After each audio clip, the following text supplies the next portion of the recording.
Yo guys, what's going on? It's Lewis here with Crypto Elite. It has been a minute since I made a video, but I'm making another one right now, doing a market update. And what I'm going to do is I'm going to make this video. It is the first month of the last quarter of 2023. So make sure that if you made goals, if you made New Year's resolutions, if you made these promises to yourself at the beginning of the year, if you haven't accomplished what you set out to do, now's the time to really focus and put the work in the last 3 months of the year to make sure that you end this year strong. That's what I'm trying to do by making this video, and that's what I'm trying to do by a lot of other things that I'll tell you about in this video. So let's get to it. First off, what have I been up to? What have I been doing? A lot behind the scenes. The thing I've been doing the most is actually preparing my course, version 2 of the Crypto Mastery course. I am making these videos that are so sick.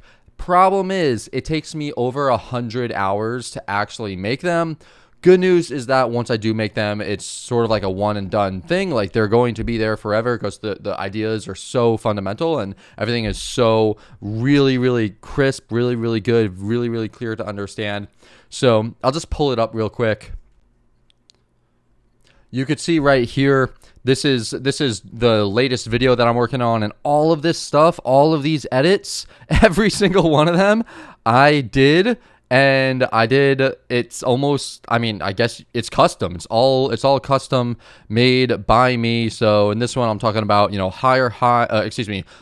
highs, lower lows, and then a break in the market structure, shift up. And then you should, where you should target your entries and your stops and all this other stuff. But man, it is really cool. Here I'm talking about the double top pattern, and I go into the double top pattern. I go into the double bottom pattern and just a whole bunch of stuff. But as you could see, there's all of these edits, right? And it's just like, yeah, I literally had to learn how to edit videos like really well in order to make this just crisp and just so freaking good. So because of that, it's taking me 100+ hours to make all of these videos.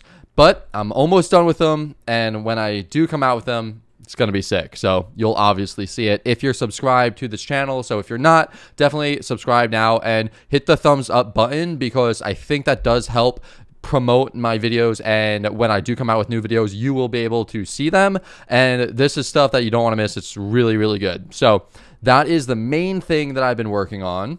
And other than that, addition to that, also, if you go into my free Crypto Elite VIP Discord group down here, I made a new channel called the Forex Bot. And so I bought this bot. It was pretty expensive. I'm not going to lie. It was over about $10,000 for this bot, but it had really good back tests. And so far, month number 1, I'm up 14%. So I put $25,000 into this bot. It's now up to $28,500, which is phenomenal because I have done absolutely nothing to this bot. I just set it and forget it, and it is up 14% in a month, which is crazy. It's been averaging between 10 to 20% per month over the last 2 years. So, or at least that's what the creators said. So if you're interested in this, you can just shoot me a DM on Instagram, on Discord, on Twitter, anywhere, or just leave a comment below, and I will get back to you, or email me at admin@cryptoelite.com. Whatever you want. Just the easiest way is through Discord, though. So I'll have a link for my Discord in the description, the free Discord that you could join, and just shoot me a message if you're interested in this. The thing about this is that, yeah, it's super expensive at 10 grand. So unless you have at least I'd say $20,000 to invest into it, it's probably not worth it. You might as well just buy Bitcoin or whatever, trade crypto. But yeah, I have ventured into this as a form of passive income, and it seems to be, it's doing very, very well so far. So we have my course that I went over. We have this new bot that I've been doing. Obviously I've been dealing with taxes and all of that stuff, so I almost got that done, and that's a lot of work. So now I could focus more on making these videos and updating, doing more market updates. The other thing is that I've been looking at my long-term investment account. And as you know, if you know me, you know that I think it's very, very important to have at least 2 accounts, one of them being a long-term investment account, another one being a trading account. And during bear markets, when times are rough and the prices are very, very, very low, I like to allocate more money towards my long-term investing account, because of what I learned last cycle. And that is, like, I would trade these coins, and if I would have just held them, I would have done a lot better, because MATIC, for example, did 100x, and I was trading it down at, I think, a penny or some very, very, very low number. If I go to the charts and I type in MATIC, and I go over to MATIC against Tether, I was trading it down here, and I was making money, and I was doing so good. And then obviously, we had this huge run up. What is this? 16,526% gains, and that's not even from the lows. From the lows, it looks like it was 22,500% gains. So yeah, I am not expecting these type of gains anymore. But if I can get, let's say, I don't know, a 1,000 to maybe a 5,000% gains on certain cryptocurrencies, I'm not even expecting 1,000% gains on I'm not expecting 5,000% gains on most. Like, for instance, a lot of the coins that came out recently, like OP, which I really like because it's I believe it's used by Coinbase, and then there's Aptos, there's Arbitrum, there's all these newer coins that came out this year. Or did OP come out this year? This year or last year? I like them, but their tokenomics suck, and they're already like super overvalued. And so they're so overvalued that it's just going to be so difficult for them to go up as much as the coins from 2017 did. First off 2017, and then also 2020. And so in 2017, what happened was a lot of these coins did 100x or 150x gains. That was in 2017. In 2020 and 2021, a lot of these coins did a 50x or even an 80x. Most of them did and some of them did 100x. Some of them, like Solana, did 200x, et cetera, but like most of them did maybe between a 40 and a 100x, and they didn't do like 150x or 200x like they did in 2017. And next cycle, I highly doubt that a lot of them are going to do more than a 25x. So but with saying that, you're probably not going to outtrade a 20x or a 25x. So that's why I have my long-term investing account, and I am doing a lot, and I'm allocating a lot towards that. Also, I will create another video that is breaking down my long-term investing account and the coins I have, the allocations I have into them, and my overall game plan of continuing to invest and whatnot. This video, I'm going to have a lot of information in this particular video, so it's going to be long. But if you want the just individual parts, first off, I will timestamp them in this video, but also I'm just going to upload the individual parts by themselves, and I'll title them, so you could just click on those individual videos by themselves if you want that. So going back, let's see, what else do I have? I have my course, I have my Forex bot, I have my, investment account versus trading accounts. And also I have a new account. So I just opened up a brand new $20,000 trading account, and I'm going to be trading this account specifically on technical analysis, and it will only use technical analysis. That's it. It won't use anything else. I have my other accounts that I use technical and fundamental analysis. So right now I have DOGECOIN. I have a position in DOGECOIN because I believe that DOGECOIN will pump very, very, very hard whenever Elon Musk comes out on Twitter with the brokerage services to be able to send and receive money and cryptocurrencies on X.com. So whenever that happens, I'm expecting Doge to pump up at least 30 to maybe even 60% back up to this weekly resistance area of interest. And this is, I'm going to be taking profits all along the way. So I've been buying since 65 cents, and I'm just, buying down to 50 cents or whatever. And whenever that comes out, I'm hoping that it's going to pump it a lot, and I'm going to be able to get out with a profit, whether that's 20% profit or 50% profit. It's still a tremendously good profit for literally just putting the position on and not really and not touching it, really just not touching it for, even if it takes a few months. A lot of people, they want to beat the S&P, the average of the S&P 500 every single year, which is 8 to 12%, probably 10 to 12%, let's say. And if I could make 40% or 30% in one trade in 6 months, let's say it takes, that's really good. So that's the fundamental analysis. But like I mentioned, my new account, which if I can find the my account, give me 1 second. Okay, so here is the dashboard. I'm using this trading sheet that keeps track of all of my trading journal called Edge Sheet. And this will be what I will use to keep track of my trades. You can see the date right here is from, October 1st.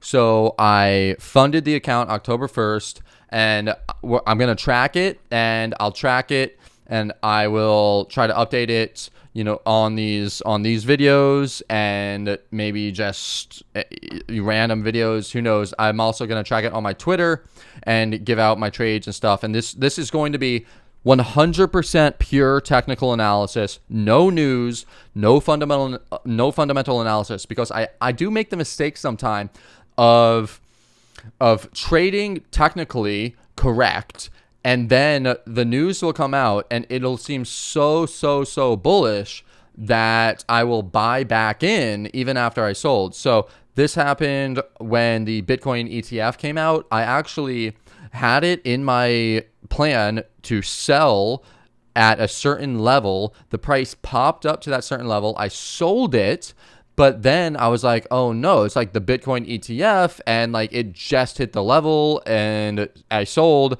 And so I was like, well, it's only one candle, only one candle has passed. It's probably going to keep on going up because this news is so big. So then I bought back in, and I am not going to do that at all with this account. This is literally going to be, I set my trades up.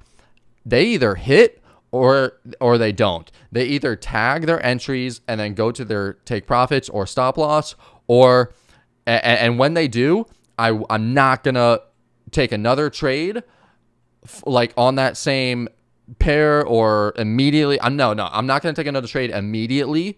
I'm going to back off, give myself some breathing room, do a fresh look at the markets, and then take another trade based off of that. And we'll see what happens. And I'm only going to be risking 1% of my account 1 to 3% of my account per trade. That's the goal. Unless I see an insane setup, then I'll risk more. But typically it's going to be 1 to 3%. And so this is exciting. That's really, really cool. And another thing that I want to go over is my new Discord, basically way to join it or account. Okay, so this is wap.com/cryptoleet. Now, here's the deal. I have lowered the price from $197 a month down to $49 a month.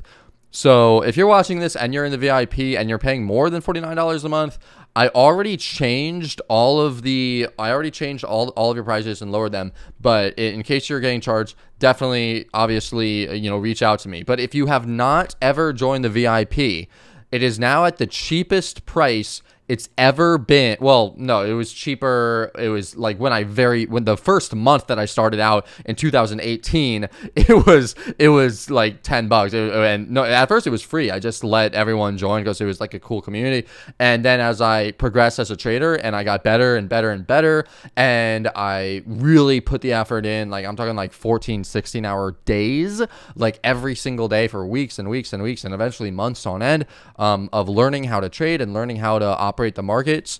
That's when I started raising my prices, and it's obviously worth it considering the fact that I sold the top, and I shared that with everyone, like, hey, I'm selling the top, sell here, like this market looks like shit in like late 2021. So it's like this is 100% worth it. But if you have not joined, $49 a month is the cheapest it's ever going to be. Once I'm actually updated my course and I start putting that out, then obviously this is going to go up.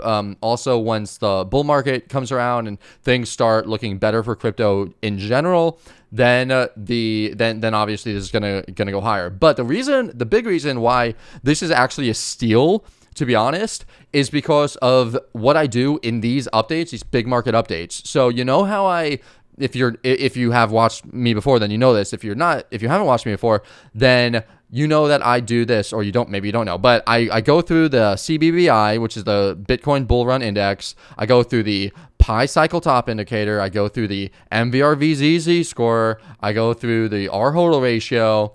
And all of these things, right? I go through all of these things and I create an analysis based off of all of these things of when is like a really good time to buy, when is a really good time to sell, and all of these things. So you can pay for all of these things separately, but what I'm going to do is I'm actually going to provide this for free in my Discord group. I'm setting up a bot so that when all of these things hit, so in this case, this is what I do. I have the Bitcoin Bull Run Index. So I have my hard rules at 90% plus. I take out 5% per day into cash. At 95% and higher, I exit all the markets. At 5%, I go 30% of Bitcoin. At 4%, I add another 30%. At 3% or lower, I go all into Bitcoin. So that's for this crypto Bitcoin Bull Run Index, and that's when it comes down here. So it was at 543 down December 2022 when Bitcoin was $16,000, right? $15,000 to $16,000. And what I'm doing is I'm creating a bot and an API connection that will connect this to my Discord group so that when this comes down and it hits my parameters, it will notify everyone. Same thing with all of these other things. So when this Pi Cycle Top Indicator, when this goes off, which you can see right here, it went off at the top of last cycle, right here it went off at the top of the cycle before that, and right here it went off at the cycle before that, then it's going to be pushed to my Discord group. So everyone's going to get notified. You'll be notified, and that'll be really cool. I'm excited to do that because that's just even more value and just another perk for being in the Discord, right? And so if you want to join the Discord, it would be awesome if you do. Love to see you there. It's at wap.com/cryptoleets. That's in the description. But if not, no worries, because I'm going to be providing content through these videos and just as much content as I possibly can on Twitter, and so just make sure you're subscribed and follow me on Twitter and follow me on I guess TikTok is the next best one. Either way, what do I have else? I think that's it for the introduction for this video. So with saying that, with the intro actually done, let's get into it. Let's get into the actual fundamental research part of this video. All right, guys. So now we're going to go into the actual research, the actual analysis, we're going to start off with the Bitcoin Bull Run Index. I really like this one because this actually takes into account the Pi Cycle Top indicator, the RHODL and NUPL charts, the RHODL ratio, the Puel multiplier, and really all of these different things. And it comes out with this chart right here. And as you can see, once this reaches 5 or below, it is a really good price to get in. It reached 5 down at $17,000, and it went down to about 3. It went down to 3, all the way down to $16,000. So at 15, at $15,000, it was a 3. At the low, this was the lowest it was. Same thing happened back here.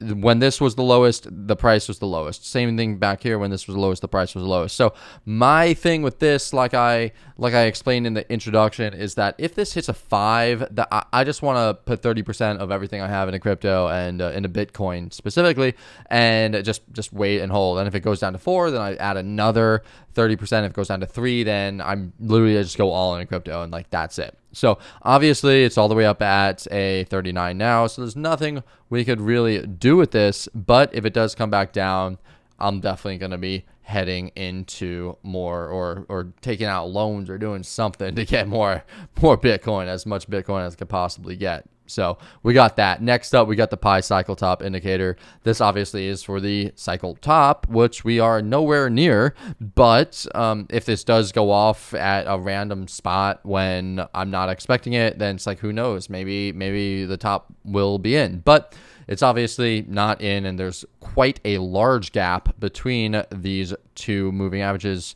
So I do not think that it's going to hit for quite a while. So yeah, we don't really need to go over this. But then we have the MVRV-Z score. I like when it's in the green. That's when I like to buy. This was in the green. It hit the green initially, hit the green in June when Bitcoin was around 31,000. Popped up, and then it started coming back down, and it's been in the green since about 30,000, which really means that anything under 30,000, according to the MVRV-Z score, is pretty much a steal.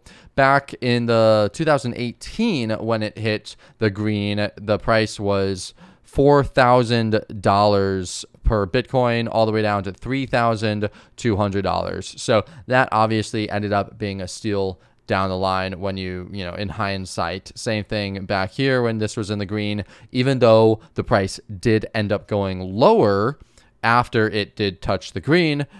Obviously the cycle, it was pretty darn low in the overall scheme of things, and obviously when the next cycle came about, it was a great price. So this is now outside of the green, so you can't really use this anymore. But if it falls back into the green, then I'll definitely know I'll have a better clue to go into Bitcoin. Although I am liking where we are at right now, and we'll go over this when I go into the charts. But that's what this MVRV-Z score is saying right now. Okay, and next up we have the RHODL ratio. So this indicator, I'll read over the overview. It's basically, it says that this indicator uses a ratio of realized value HODL waves.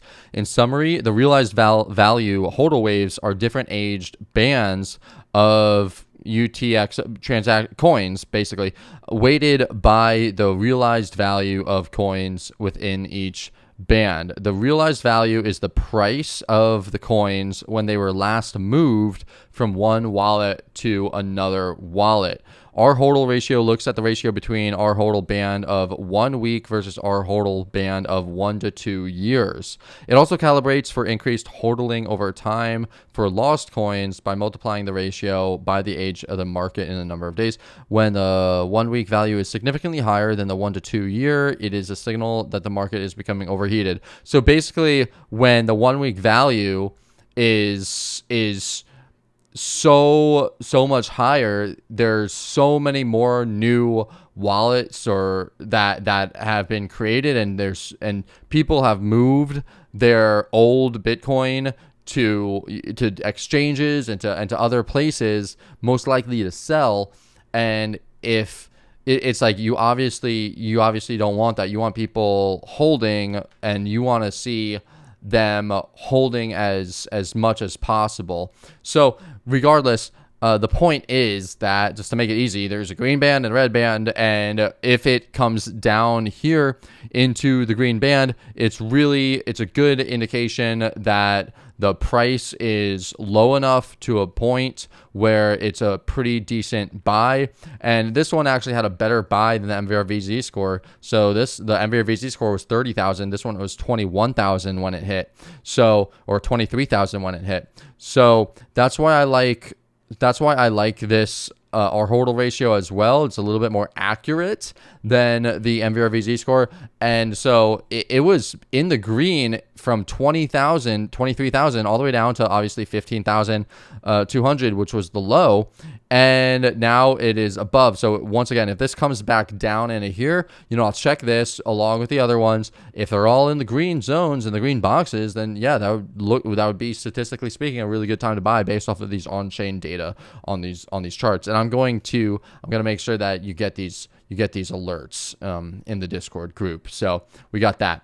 Next up, we got the Bitcoin rainbow chart. This one's controversial, a little bit for laughs, a little bit not for laughs, a little bit serious. But really, it's a chart, and it has been shown to be useful. So right now, it looks like we're in the buy zone. Is that correct? Yeah, we're in the buy zone right now. So great price to buy. I believe it as well. I think personally, just like the MVRV-Z score showed, anything under 30,000 is a great buy in my opinion. I think that Bitcoin's going to well over 100,000, probably $250,000 next cycle. If we use this chart, it would look like, let's see, this is the halving right here, and then it's usually post halving. That is when the actual bull market happens.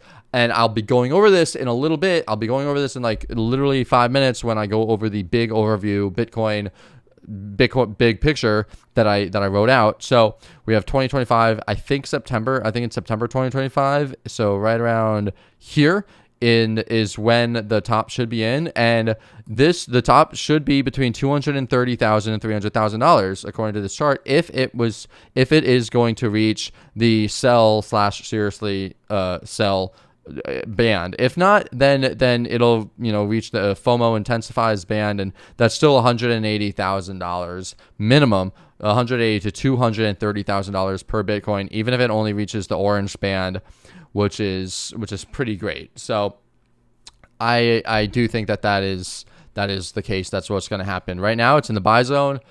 I am accumulating. I am buying every single week. And if it falls down, I'm going to be increasing my bags, increasing my accumulation. So we got that. And lastly, for these on-chain data type deal, fundamental analysis stuff, we got the fear and greed index. Right now, it's literally at 50. You can't use this. For me, the fear and greed index, what I do is if it's under a 15, then I look to buy. But if it goes to a 15 and I buy, and then it goes back above 15, then I wait until it goes down to a 10 before I look for buys again.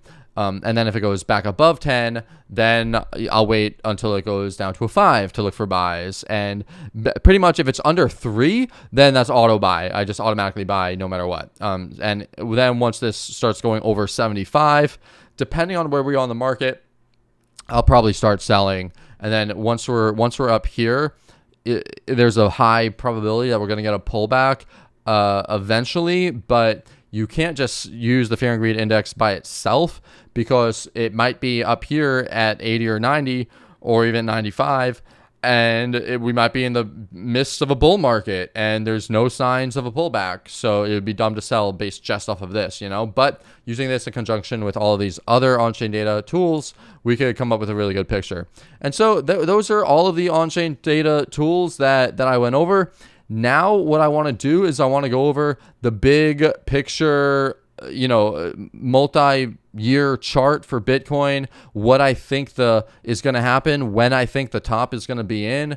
And I already mentioned that I think it's going to be between $250,000 to $300,000. I think, was it $280,000 to $300,000 or $250,000 to $300,000? Either way, I think that's going to happen. So let's go over this.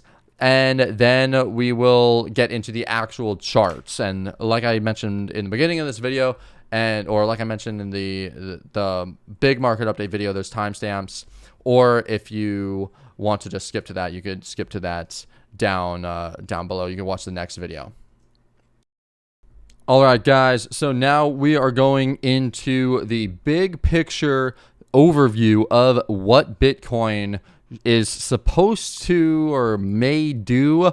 It's not supposed to do anything, but what it might do according to a really good analysis that I saw previously. So hold on a second, let me get rid of this volume real quick. So what we got here is we have all of the cycles, and we have the lows of the cycle, which is denoted by a red line. We have the Bitcoin halvings, which are denoted by blue lines, and we have the cycle tops, which are denoted by green lines. Now, this is a really crazy, really accurate, really awesome analysis right here. If you take the low of the cycle and you take the time it takes to go from the low to the halving, and then what you do is you take that time and you just add that to the halving. So you just multiply by 2, and, add to halving. That is the difference. That is where the high will be of the cycle. So once again, well, I'll just go over some examples. January of 2015. In January of 2015, we had the low of the second Bitcoin cycle, if you want to call it a cycle. That was in January 15. In July of 2016, which was 547 days later, we had the Bitcoin halving, the second Bitcoin halving in July of 2016. So if you take this 547 days that it took to go from the low of the second cycle to the Bitcoin halving, and then what you do is you take that number and you take the 547 days and you put that after the halving, you get December of 2017. And guess what happened in December of 2017? That was the high. That marked the high of the cycle, of that big cycle. Now let's do it again. So we have the low of 2018. Remember, I don't know if you remember this if you were here, but in 2018, we had the market low of Bitcoin. That was $3,122, okay? If you go to the low to the halving, that was 517 days. Okay, so 517 days from the halving forward brings you to November of 2021. Y'all remember November 2021, right? That was the top. That was the absolute top of the last cycle. Crazy. So it was literally the difference, the actual difference between these two numbers was about 6.82%. This was 6.8. The distance from the halving to the actual top was 6.82% more. So the first high was taken. If the first high was taken, then it would have peaked in. Then it wouldn't have worked. But if you took this and put it right here, then it worked. So let's do that for this. Let's do the same exact thing. It worked here. It worked here. It worked in the last cycle. It worked in the cycle before that, and it also worked in the cycle before that with a difference of about 3.43%. Let's do it for this cycle. What is this cycle saying? Well, what was the low of this cycle? The low, and I'll bring this to the weekly chart so you can see it a little bit better. The low of this cycle was $15,479, and that happened in November of 2022 when the FTX exchange collapsed and Sam Bankman-Fried was stealing everyone's money, and there was just a big hellhole, and crypto was going down and dying and going to zero, right? That's what everyone's saying. Okay, it actually marked the bottom. So that was the bottom. If we take the bottom to the next halving, which should happen in April of 2024, that is 497 days difference. Okay, that's a difference of 497 days. So if you take 497 days from the halving and you extend that out, that is going to be, sorry, hold on a second. That should be somewhere around September of 2025. But it looks like I may have done this a little bit. Okay, so I think I added about 5% more. So I added about 5% more to a little bit more and extended the 4th cycle high out a little bit more, because remember last time this was extended out. This was extended out a little bit more. This was 6.82% more. So this was 513 days and this was 548 days.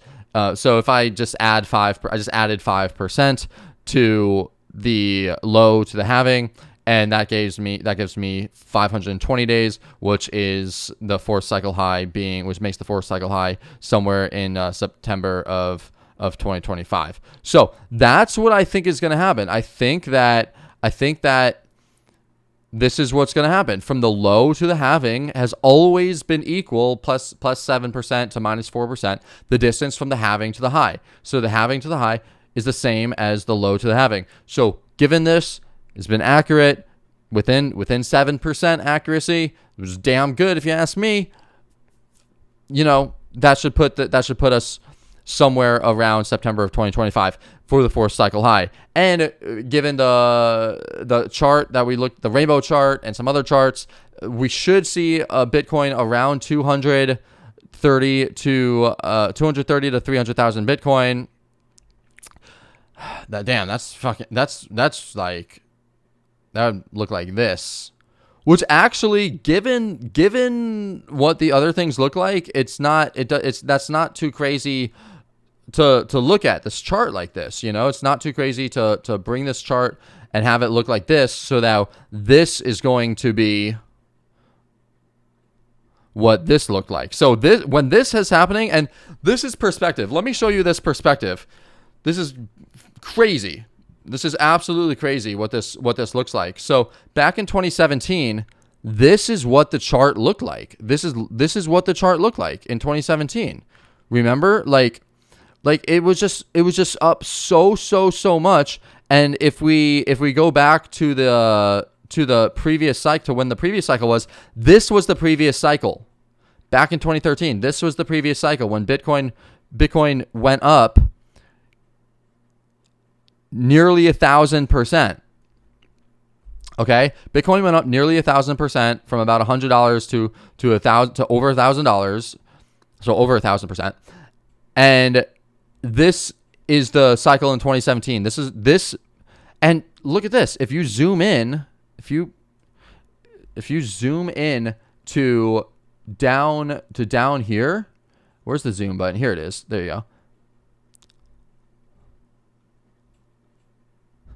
This was what the cycle looked like before. This is what it looked like. It always looks the same. It always makes the past cycle look ridiculous. So it just keeps on happening, and it keeps on happening. And just look at this. Look at how crazy. It's crazy because this looked so big in the beginning. It looked so big in the beginning. But as you keep on going, all of the sudden, now it looks tiny. Now it looks so small. It looks so small. So you might be thinking to yourself, if we reset the chart and we go back, like, oh man, if $300,000 Bitcoin, you know, we would have to make the chart literally look like, it would have to look like this. Like it would have to look so small.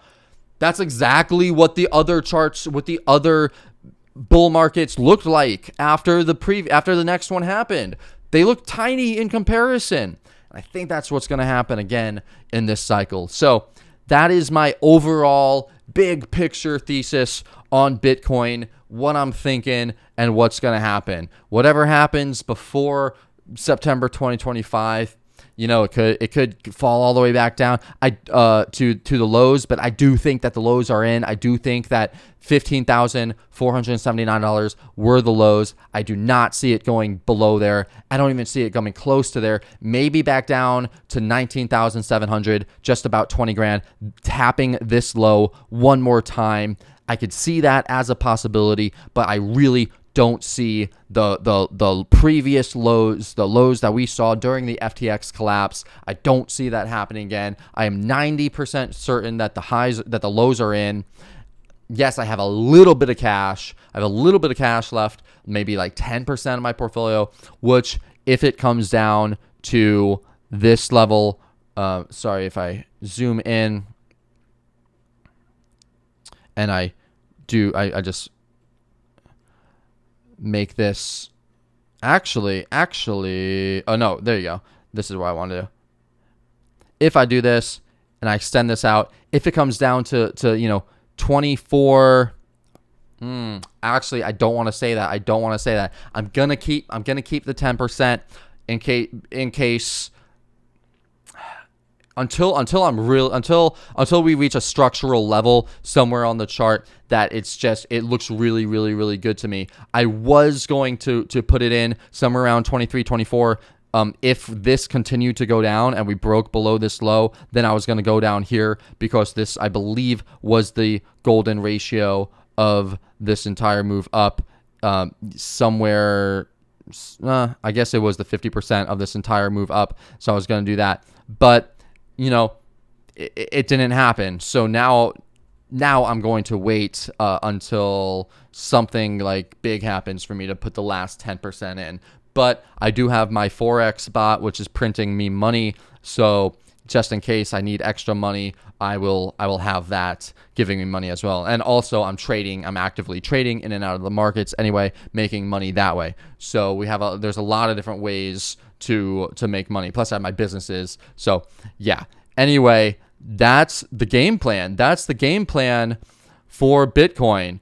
And if you think of it like that in the long term, then anything under 30K is a freaking steal. Anything under 30K is a steal. Obviously, I have my Bitcoin holdings, I have my Ethereum holdings, but I am also putting a lot. I'm putting more into altcoins that I have a really good feeling of in my long-term investing account, because the altcoins are the ones that give you a much higher potential of gains compared to strictly Bitcoin. Bitcoin did about a 20x last cycle from the lows to the highs, basically $3,000 to $60,000. So that's a 20x. Ethereum did a 40x, and then Quant did a 100x. Solana did a 200x. So yes, these altcoins do have more potential than Bitcoin because they're lower market cap. So they, don't need as much money to move the markets. But of course, I have my Bitcoin holdings. So that is the game plan. And if you have any questions about this, then definitely, put them in the description. If you like this shorter video, then like and subscribe, and I'll put more out. If you're watching this in the entire market update video, then keep on watching. I'm going to be going over all of these other charts, the total market cap, Bitcoin in more detail, and I'm going to be doing more analysis, shorter term analysis if you're watching this in the big market update video. But if you're watching this in the shorter video, that's just going over this big long-term view of Bitcoin, then like, subscribe, follow, and watch the other videos as well, so that you get my full analysis. All right. Okay, so now we're going into the total market cap, the dominance levels of altcoins and of Bitcoin. We're going into the total two, so total market cap of altcoins. We'll be going over Bitcoin, Ethereum, and then after that, we'll be going over a lot of other coins, along with the stock market, so the S&P 500, the dollar, and the correlation to those, and DOGECOIN, OP, XRP, LTC, and Aptos, Arbitrum, Quant. I'm going to be telling you about what I think of Quant and what I did. If you're a big Quant fan like I've been, you're probably not going to be too happy with me. But yeah, I'm going to be letting you know what I think about Quant once we get there. I'll also just literally, I'm just going to be going down as many coins as I possibly can. So you'll see what I'm talking about. So I'm going to be going through as many of these as possible. So there's Caspa, Link, Trias, Ajax. So I'm just going to check. I'm just going to be checking and seeing, like, you know, are any of them worth it? But you're going to see, and you're going to see in the altcoin and Bitcoin dominance charts that it's probably not worth it. It's probably not worth it to go into alts right now. It's probably better off to just go into Bitcoin. So, but we're going to check the charts regardless. So first things first, let's look at the total market cap. All right. So looking at the total market cap, let's start off on the monthly because it is a new quarter. The month just started. We'll see if anything is going on in the monthly charts.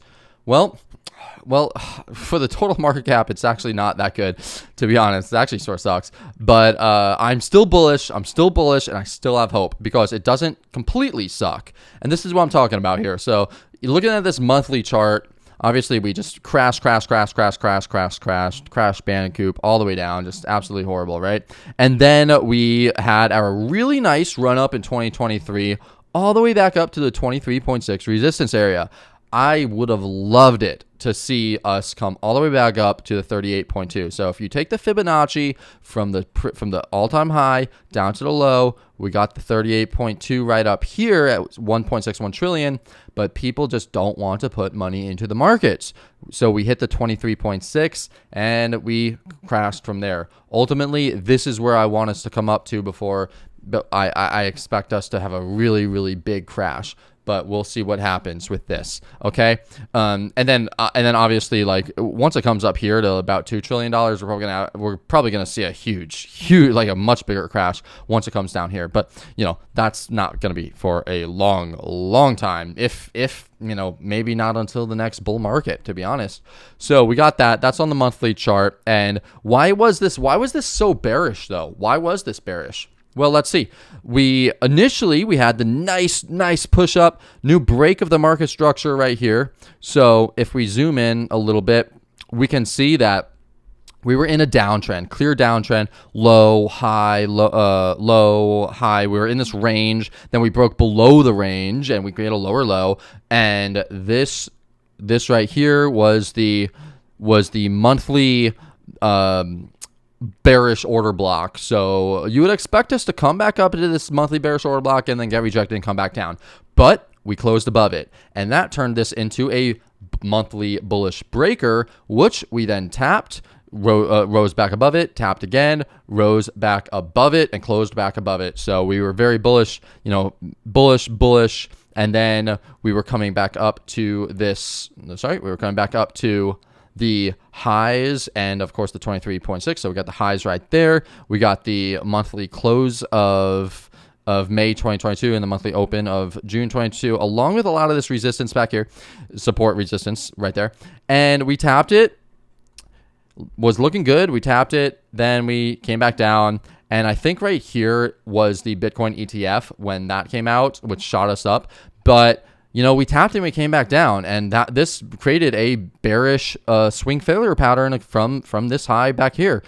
And also this high right here as well. So bearish swing failure pattern on the monthly, another one on the monthly. We didn't even get above it on this candle, and then on here we had another bearish swing failure pattern. So lots of bearish swing failure patterns on the monthly after tapping the 23.6. This honestly should have just been such a clear indication to just sell everything, like especially after this long wick candle came up. So we had this long wick candle, very bearish, and it was a swing failure pattern for not only this one but also this one right here. And that, you know, it wasn't looking good. It was not looking good. Then I was expecting us to come all the way back down to at least the 61.8 of this move right here, back just under, you know, $950 trillion. I was really expecting us to come back down here, which would have been a swing failure pattern of this low. So I was expecting that, but we actually did not get that. We ended up just coming down to the 50%, as you can see right there, 50%. Came down here, 50%, tapped it, starting to get pretty bullish, starting to get fairly bullish. Right here, we had a nice influx. And give me 1 second. Okay, sorry about that. I got a phone call. And so anyway, yeah, this is what I was saying. I was expecting us to come down here, but we didn't. We ended up, putting in bullish market structure down here. And this right here, a lot of people think that this move up is actually bearish, but this is actually bullish considering that it happened at the support because it shows that a lot of people were coming into the markets, even though it was a long upper wick. But regardless, long upper wick, boom, boom, boom, boom, boom. This right here, great swing failure pattern on the downside, to the downside, and a nice close above, and now we're moving up. And honestly, looks like this. It's like, where's the monthly chart right here? Where's the June? Yeah, we got the low right here. We got the low right here. Got the high. We really been in this range for quite a while. So when it comes to this chart right here, this is the support. But here's the deal. I don't want to see us coming all the way back down here. I really would not want to see us coming back down to $1 trillion because if we go down to the daily, and you'll see this in the Bitcoin chart too, we were ranging in here and here and here. We had a fake breakout. Range, fake breakdown, range, fake breakout, range, fake, and now another breakout. I mean, you get 1, 2, 3. I mean, this is the 4th breakout. If it comes back down, then it's like, it's gonna be bad. It's gonna be bad, and I would target much lower, and we'll explain that in the Bitcoin charts, which I'll go over in just a minute. But this is a total market cap. This is a total market cap, and I'm expecting. I do want us to come back up here. Honestly, by the end of the year, November and December, October, November, December. These are the best months in crypto. The best months in crypto. So that's that, and total 2. I don't even know why I really need to go over the total 2, but I will say this is the 2018 highs. Let me go to the monthly chart real quick. So this is the 2018 highs plus the 78.6 fib, and why do I have this in here twice? I don't know. Oh, also it's the 2022 highs. Hold on, I need to fix this. This is like, okay. So 2018 highs plus 78.6 fib retracement, go 40% of BT here. Okay, so I'm gonna delete this one, and I'm just gonna raise this up just slightly. So yeah, this right here, if we do end up coming back down for alts, which is possible, and this is the total crypto market cap excluding Bitcoin, so normally they go hand in hand, but if this happens to come back down here to the 2018 highs, 78.6 fib retracement, the 2022 and 2023 bottom, like down here, yeah, I think this would be a pretty solid place to go into, especially because this is pretty much this is a lower high, but it's so close, and we have the deviation below. So yeah, but all of this stuff is such a long ways away that once we get closer to it, then that's all that we get. That's when we'll be able to make a better decision. But yeah, not only is this all of these levels, but this is also you could see here right now. This is the weekly bullish order block. So I could totally see us coming back down to the weekly bullish order block right here, tapping this and then moving up. So that's that. Now let's go on to the dominance levels. So this is really, really, really important. This is the dominance levels. Okay, so dominance levels. I'm going to start off with the altcoin dominance and then we'll go into Bitcoin dominance, and both of them will show you why Bitcoin is the play. Like you want to be in Bitcoin. You don't want to be in alts. So here's the deal. First off, I believe that Bitcoin will go up significantly more than altcoins will for the foreseeable future. And that most alts, especially the large cap alts, will get demolished against Bitcoin. I think that the small cap, the micro caps, will have the potential to do very, very well. and outperform Bitcoin, but I think that the larger caps are gonna just totally suck against Bitcoin. And a lot of that comes down to the dominance levels. So this right here is the altcoin dominance chart. And as you can see, it was in a range from May of 2021 up until June of 2023. So that is 2 entire years.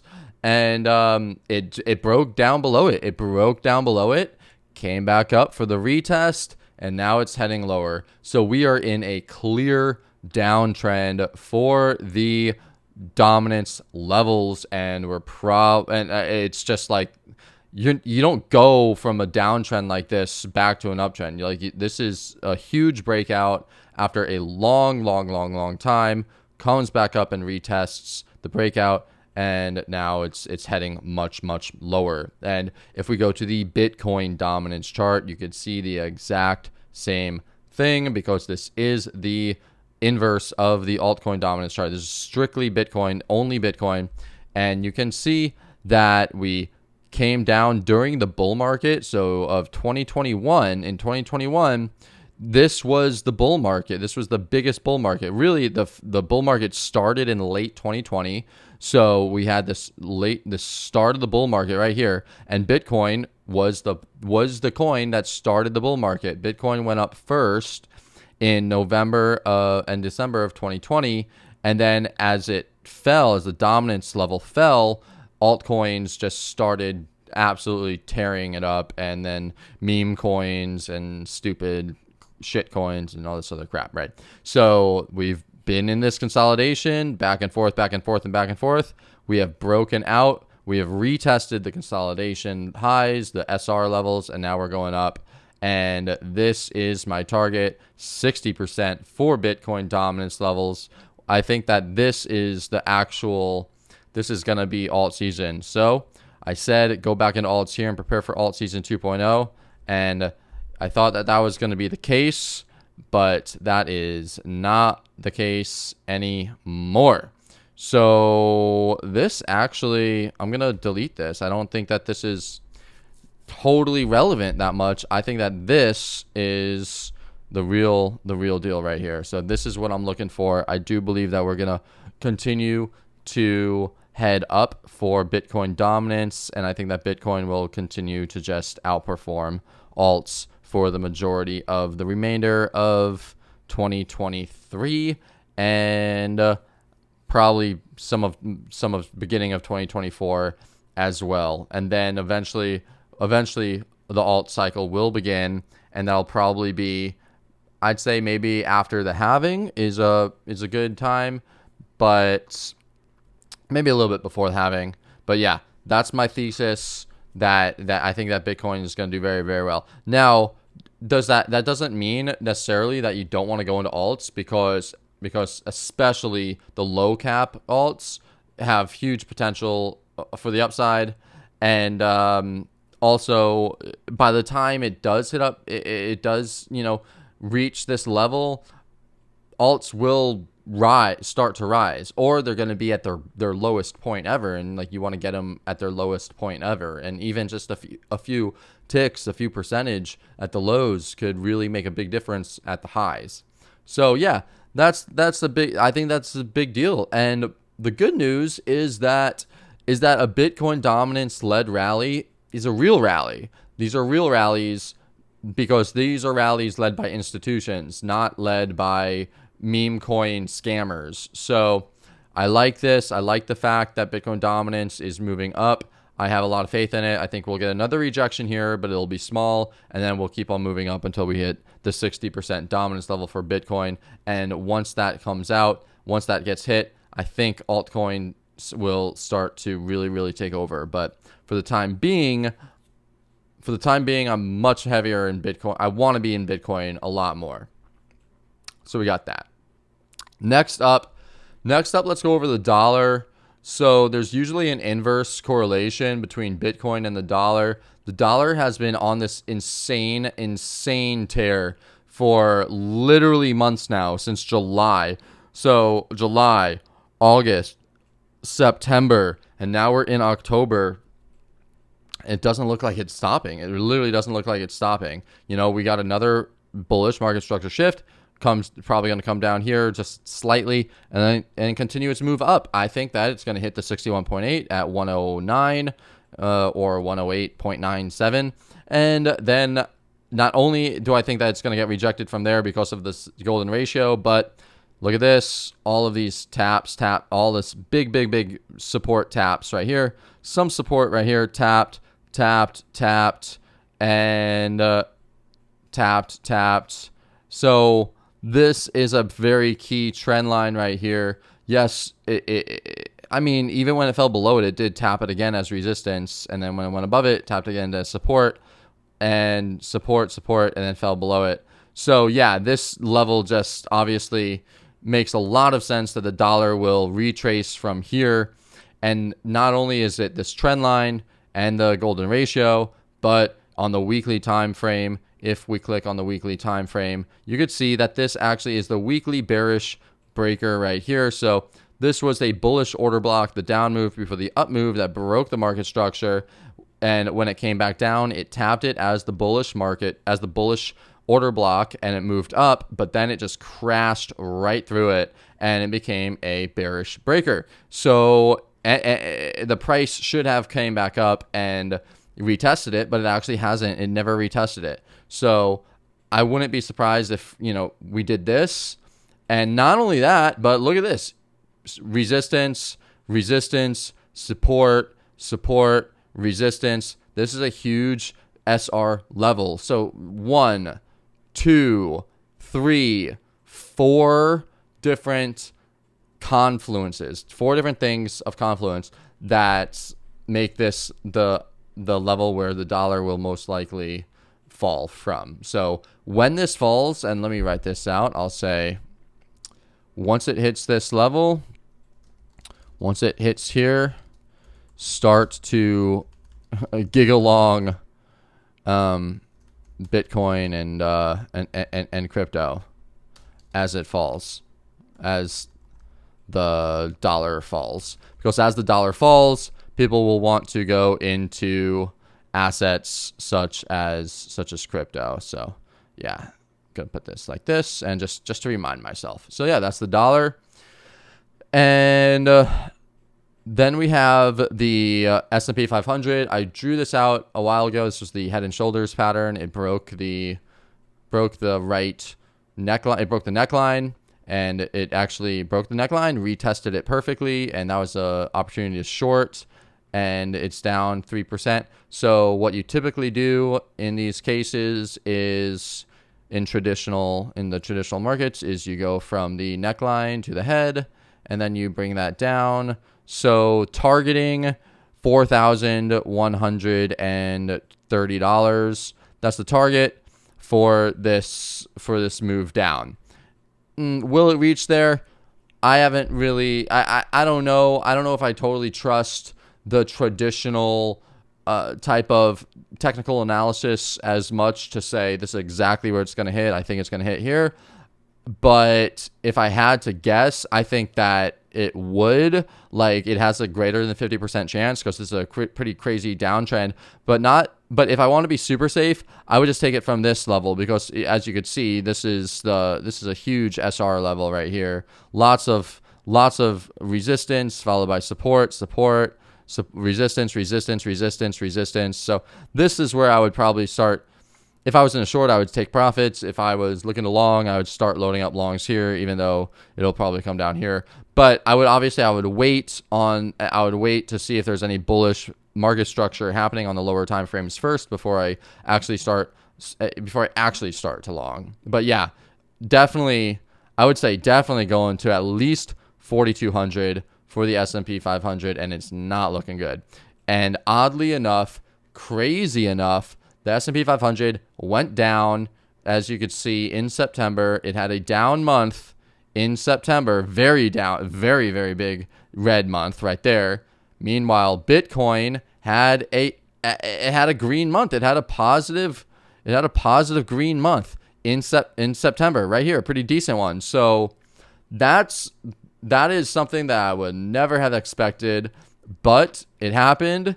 And Bitcoin showed some strength, but it's looking pretty weak now, and it's not looking too good now. Although you still have to go long considering the breakout, and we're gonna get to that right now. So let me pause this, and then I'll start going over Bitcoin.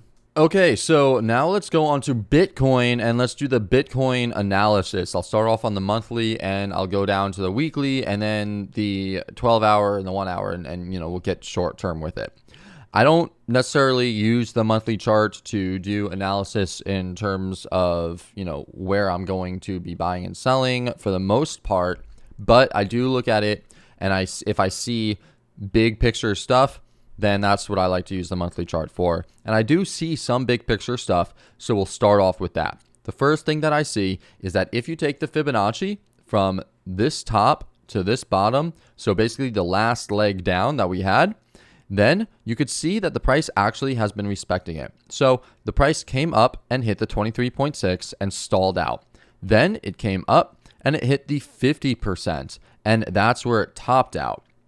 And it topped out here before going down. So if we continue to move up, I would expect this Fibonacci to continue to be respected, and I would expect the 61.8 golden ratio, which also has confluence with the support and resistance flip zone right here, and the 50% of the entire move up, to actually be respected and for the price to fall down. So if the price hits $35,500, that will be a huge sell opportunity, and basically where I would sell and look for shorts in order to go short.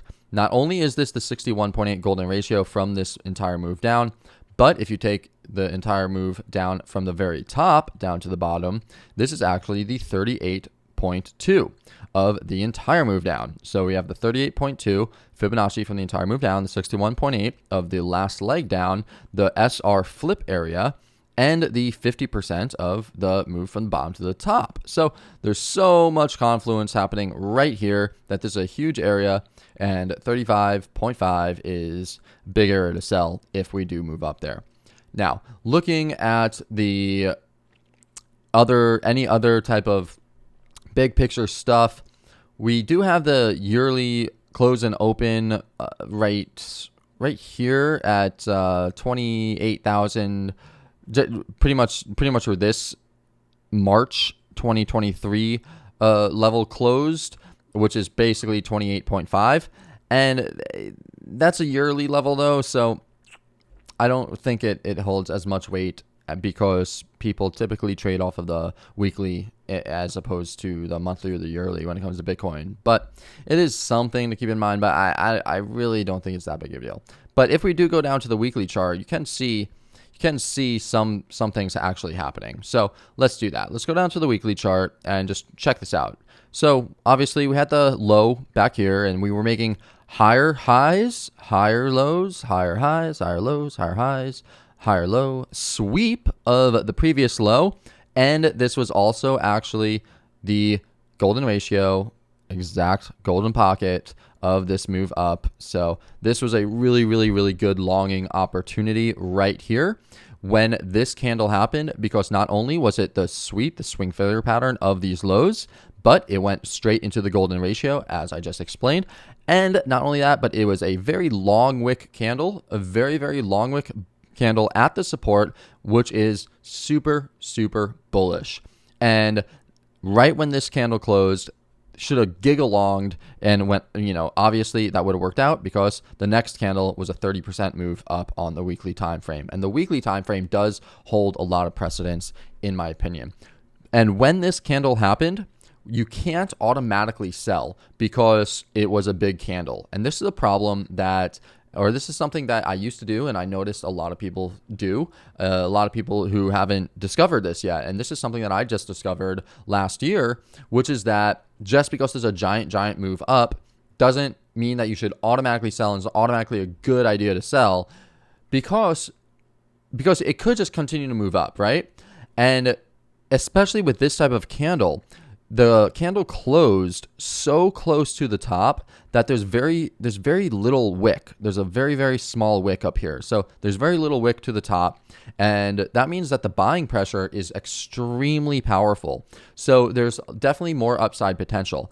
Now, when this next week closed, this was a doji indecision, bearish indecision candle, and it wasn't looking too good. So at this point, yes, you could have closed out and it would have made a little bit more sense as opposed to right here. However, then the week after that, we had a bullish indecision or bullish doji candle. You can't really say like bullish indecision or bearish indecision because that's an oxymoron, but it was a doji candle, but it closed bullish, and there was a sweep of the previous low. So maybe at here you would buy again and then wait for some type of, or wait for some confirmation to go long, but your bias would be more long. Then when this happened, maybe you'd be a little bit more long bias. And then finally, this candle happened. Now, when this happened, this was obviously a bearish engulfing, huge bearish candle, big bearish. At this point, you would go down from the weekly time frame into the lower time frames, and you would look for bearish order blocks or bearish breakers or just or the 61.8 fib, like anything to get short and to sell on a pop up, just because this was such a bearish candle. And then of course we had the move up and then the continued move down, the break in the market structure down, the bearish break in the market structure. So following the trend, you would look for shorts on a pop up. It popped up and then continued down, bearish market structure. So you would look for to sell on pops up. But what happened? It tagged the monthly order block, the monthly bullish order block down here. And it tagged this and it created a sweep at a low. So now if you're going to sell, we've already been in this downtrend, down, up, lower lows, lower highs, lower lows, lower highs. And not only that, but this happened after this giant move up. And you could argue that this is either a bull flag, or you could say that this is a falling wedge, both of which are bullish patterns. So knowing that, you probably wouldn't go, you would definitely ease up on the shorts. Maybe you wouldn't go short once you noticed that this was happening, and you wouldn't say, oh, I'm going to go short on a pop up, because there was this falling wedge or bullish flag pattern, and we tagged the bullish monthly order block, and we had a sweep of the low, the SFP of this low right here. So there's all of these different things that were saying, look, it's probably not the best time to look for shorts. Also, let's check this out. It hit the 50% if you take it from here, and it hit the 61.8, but it's not exact. So never mind. You can't really count that. But anyway, that's how you would have played this entire area. Then, of course, we had this huge move up, bullish market structure break from back here. So it was a close above these highs. So looking super bullish. Once again, you would not look to sell. But once the indecision candle came, and then this candle, this bearish looking candle came, then it's like, okay, now we have a color change, slightly bearish candle. You could probably sell right here. And then the next candle on this weekly time frame, we had this swing feather pattern of all of these highs right here. This came up, swung above it, stopped everyone out, and then swung all the way back down, which is super bearish. And so right here, this is where you would have entered your short position with a stop above here, or you would have narrowed it down into the daily or lower time frames, stop above here, or stop somewhere higher or lower than there. And you would have targeted, I probably would have targeted right here, because this is the down move for the up move. So this is the first target 1, and then this would be target 2, and then the lows would be target 3. So we started, very bearish. Started, the price dropped all the way back down to the previous support, to the previous monthly order block. Personally, I would have expected us to come down into this weekly bullish order block down here. Technically, you could say, if you count the wicks, this is the weekly bullish order block, but but I usually like counting bodies, so I would have expected it to come down here. However, of course it didn't, and it started making some indecision, bearish indecision, and then this is pretty bullish because it shows that a lot of buying pressure came into the market right here. Even though the bears did win out, because this happened at the support, it is showing that there's a lot of buying pressure, and that's not a bearish signal if it happens at the support. Then we have another indecision candle, so I'd be really pretty wary. But then when this candle happened, once again, just like what happened up here where we had the SFP of the top of the highs of these previous highs, now we have the SFP of all of these lows and a close up here. So that's bullish. That's really bullish, right? So then what you would do is you would either buy right here, or you would look, go into the lower time frames and look for entry trade setups. Once that happens, you would enter, and it seemed to work out really well because we had this really, really nice bullish candle last week. So last week we had this super bullish candle, and this one, look at this. It closed so close to the top that there's hardly a wick there. So this is a very, very bullish candle. So I would not expect the price to come all the way back down here.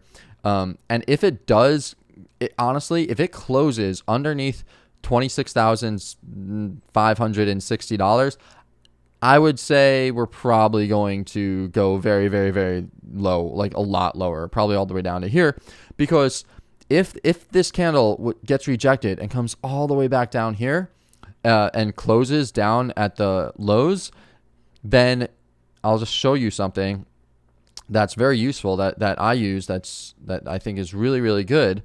You have this, let's say what happens originally is the candle moves up, and we'll color this green. So we have a green candle moving up, which is this. And then let's say that this candle, comes all the way back down and closes down here.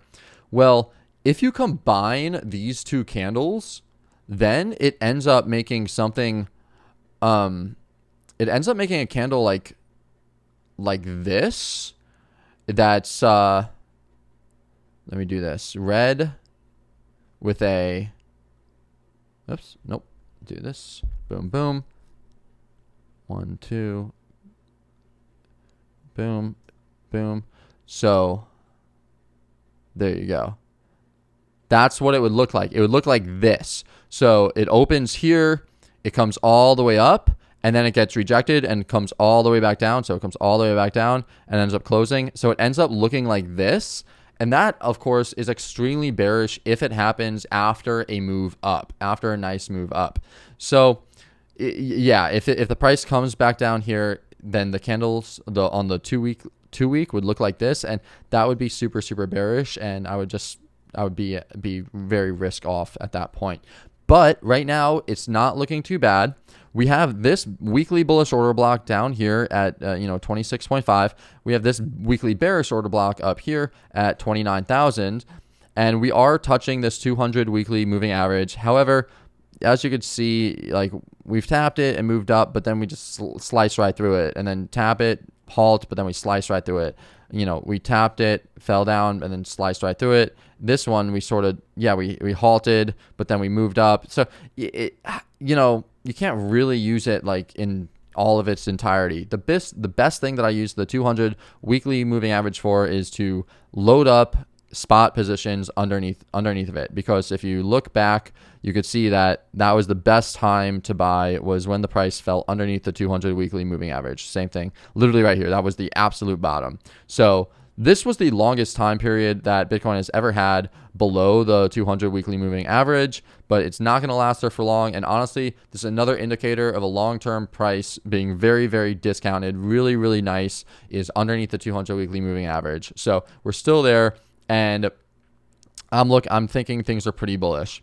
So let's go down into the lower time frames and see what we could do for see if there's any trade setups. Now, I just actually went through this entire Bitcoin chart for like 20 minutes, and I was not recording my voice, so my audio wasn't working. So I'm redoing this right now. So that's why I have all of these little things up here. But basically, what we have is, go back to the weekly. We have this, this weekly bullish order block down here. There's a down move for the up move that broke the market structure.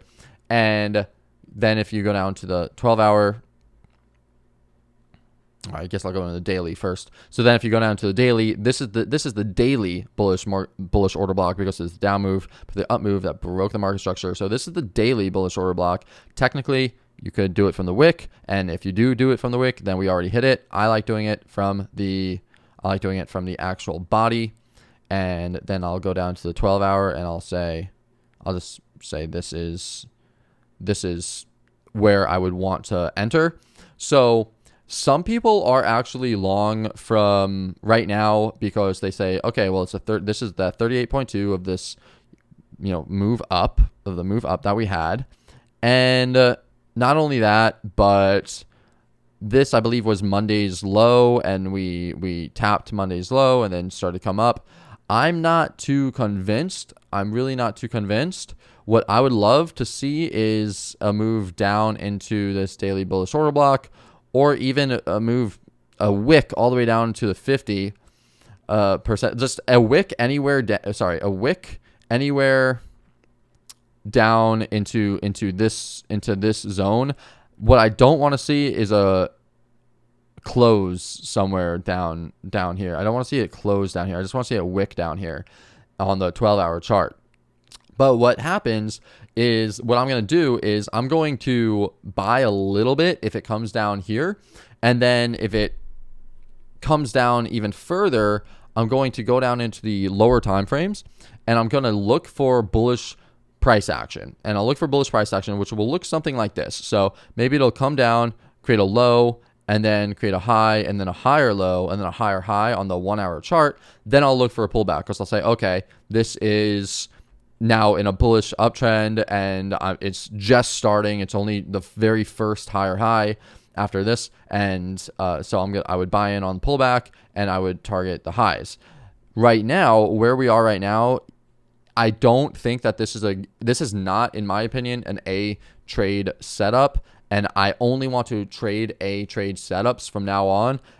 As I explained earlier in my market update video, I just opened up a brand new account. I loaded it with $20,000, and I'm going to be trading it 100% based off of technical analysis, and only off of technical analysis. I'm not going to use any news. I'm not going to use any fundamental stuff. It's only going to be technical analysis. And because of that, I'm only going to use technical analysis that I really know and I am really certain of, and I believe in, and I understand, and it makes sense to me. Right now, where we are right now, I would not buy it. Why? Because you could see we made the top, and we were making lower lows, lower highs, lower lows, lower highs, and just continually making lower lows and lower highs. And then we, hit this support down here. And yes, we did make a high, a low, and a higher high. So we did start to go up. However, we did not break this previous high, this previous resistance. And what I would really have wanted to seen is the price to come up back above here. If we would have broken here, then that would have been, to me, a true market structure shift to the upside, and I would have wanted to get in on a move down, on a retrace down, and then just target the highs. Right now, yes, we did get a nice sweep right here at the 38.2. It's looking pretty good.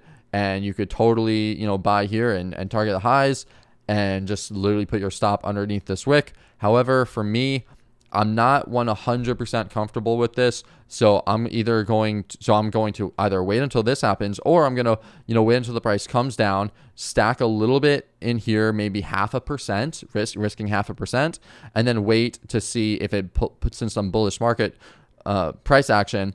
And then I will determine where to put my stop, and then I will add to my trade, and I'll increase my risk percentage up to 1% or 2% risk for that particular trade.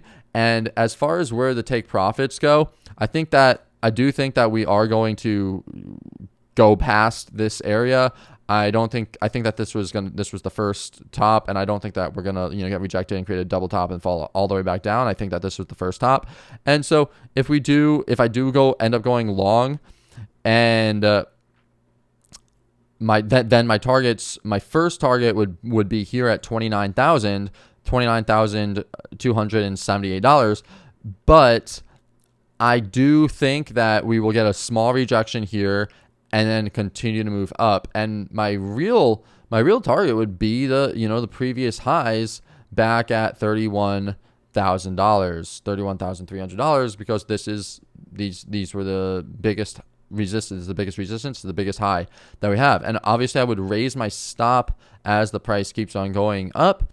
But yeah, I do think that we are on track to hit 32,000.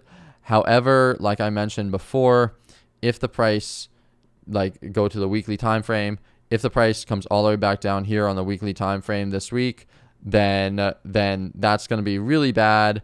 And if it closes down here, and I would just not, I don't know. I don't think I would want to buy, or I would probably just sell everything and just target lows and wait to buy at the lows. But yeah, that's the game plan. That's the game plan for me right now for Bitcoin. Hopefully it makes sense. Just as a recap, either going to wait until it breaks these highs, and then, get in on retest, or I will wait until it comes down here, buy a little bit, and then wait until it puts in some bullish market structure, and then, increase my risk and buy more and set my stop for 1% risk. So that's the game plan for Bitcoin. Okay, so now that we went over Bitcoin, let's go over Ethereum. So we're going to start off with Ethereum on the weekly time frame, and the same thing, how we took the last leg, the final leg of the move down, and we take the Fibonacci. You can see that Ethereum respected this one because it hit the 38.2 and then fell. And so I think that the 61.8 at $2,590 is really significant. And if you take the Fibonacci from the actual top to the bottom, then this actually lines up with the 38.2. So this whole area right here around 2,500 is the big resistance area for Ethereum, in my opinion. And I think we're going to have a big move down from here. So I'm going to exit the markets when Ethereum hits this area. And I'll be sure to actually put an alert in here for everyone in the VIP. I'll say ETH coming into big resistance, starts looking for shorts. I'll say sell at 2,500 and start looking for shorts on the low time frame once it's hit. Yeah, so we got that down there just in case, whenever it does hit this area. But this is the big resistance area that I'm looking for.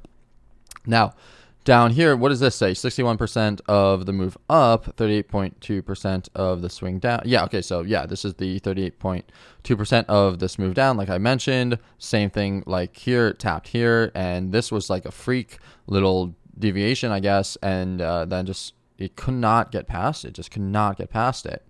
Ethereum, I mean, it's not really looking that good. It's sort of, to me, this doesn't look that good. I mean, yes, we had the low, higher low, higher low, higher low, higher low, higher low. But now we created a lower low. Like it's a clear market structure shift, bearish market structure shift from right here, from this low right here. And not only that, this was the down move before the up move that ended breaking this market structure. So this on the weekly time frame is actually a weekly bearish breaker right here. So we have that, and we tapped it and we fell down, and then we tapped it again and we fell down again. So yeah, that's the weekly chart. It's just not, in my opinion, it's just not looking the best. So what I was expecting was a move down into the 61.8 right here. And so that's what I drew out. And I'm sort of just, but the thing is, if this comes down, this is the weekly time frame. If this comes all the way back down here now, then it's going to be just like what I pointed out on Bitcoin with that, with that one chart, with that one candle, that if you combine these two and it looks like a giant wick up. The only saving grace is that this would be happening at a support area, so it's not the same. But I don't know. I would think that we'd probably come a little bit further down than this. if we do end up coming much lower on Ethereum. Let's just go down to into the daily chart and see what we could see. I mean, God, that looks so bad. That's a bearish engulfing candle onto the downside. Ethereum doesn't look good. Yeah, Ethereum just does not look that good. I think I'm going to wait. I mean, this is a swing failure pattern of this previous top. It's come all the way back down. Weekly bearish market structure break plus major support resistance. So this is okay. Yeah, major support resistance level. So support, resistance, support, resistance. So this is a pretty big area. Like, we sort of have to get over this area. Like, I want to be bullish in my gut. My gut feeling is that we're bullish, but I'm going 100% by the charts. I'm going to be going 100% by the charts, and just looking at this right now, nothing else being said, to me, this does not look very bullish to me. I'm trying to like literally, is there something that I could like formulate that makes this bullish? I don't know. I just don't really see it. And not only that, but look at this. Like, it broke down from this trend line that was all the way from November of 2022. Oh man. I don't want to just be like doom and gloom here. Let's open up the RSI and stochastic aren't doing us any favors either. MACD. Yeah, sorry. I'm like, what I want to see, what I am going to do is like what I want to see. All right, here's one good thing about this is that we have a move that looks like this. Like lows, right? And then a sweep of the lows, followed by a higher low, followed by a higher high, like that, right? So this comes down here, maybe into the optimal trade entry. I mean, it's sort of there. I mean, it's there right now, but I would like to do this for Ethereum.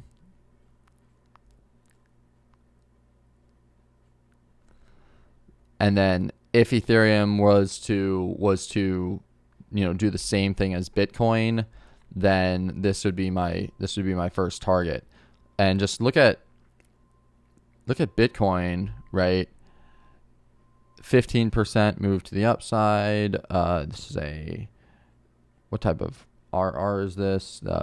10R trade for Ethereum. It's a 5R trade to there. To be a 10R trade, you'd have to come all the way up here, which is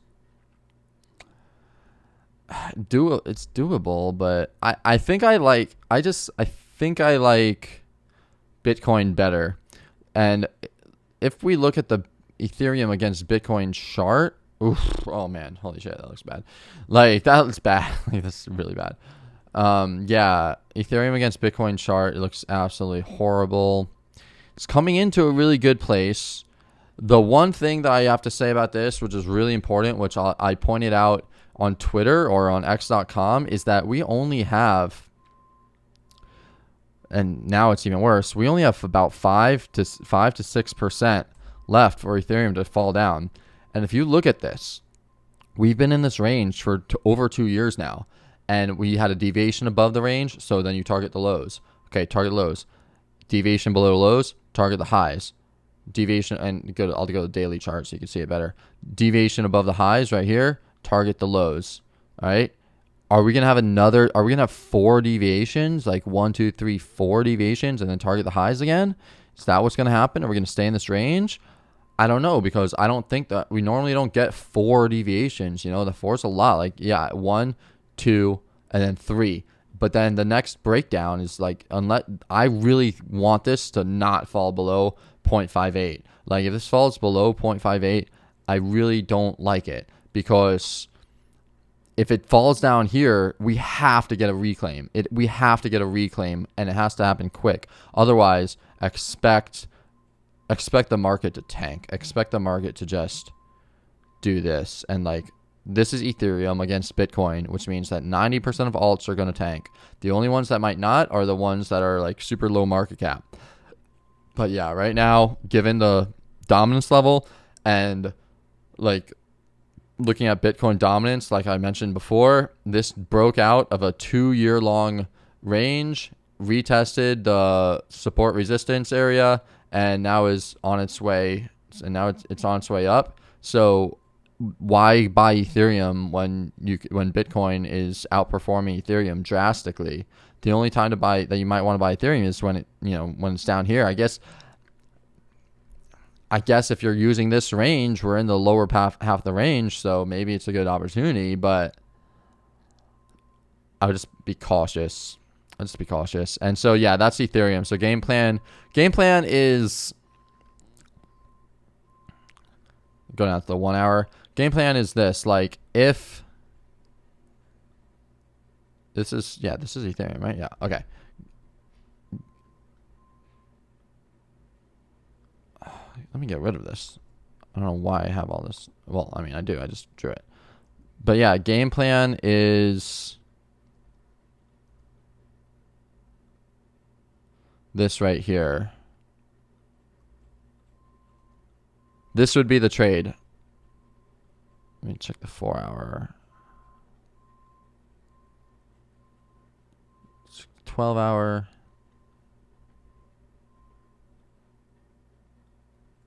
But it's like, what is this trade really?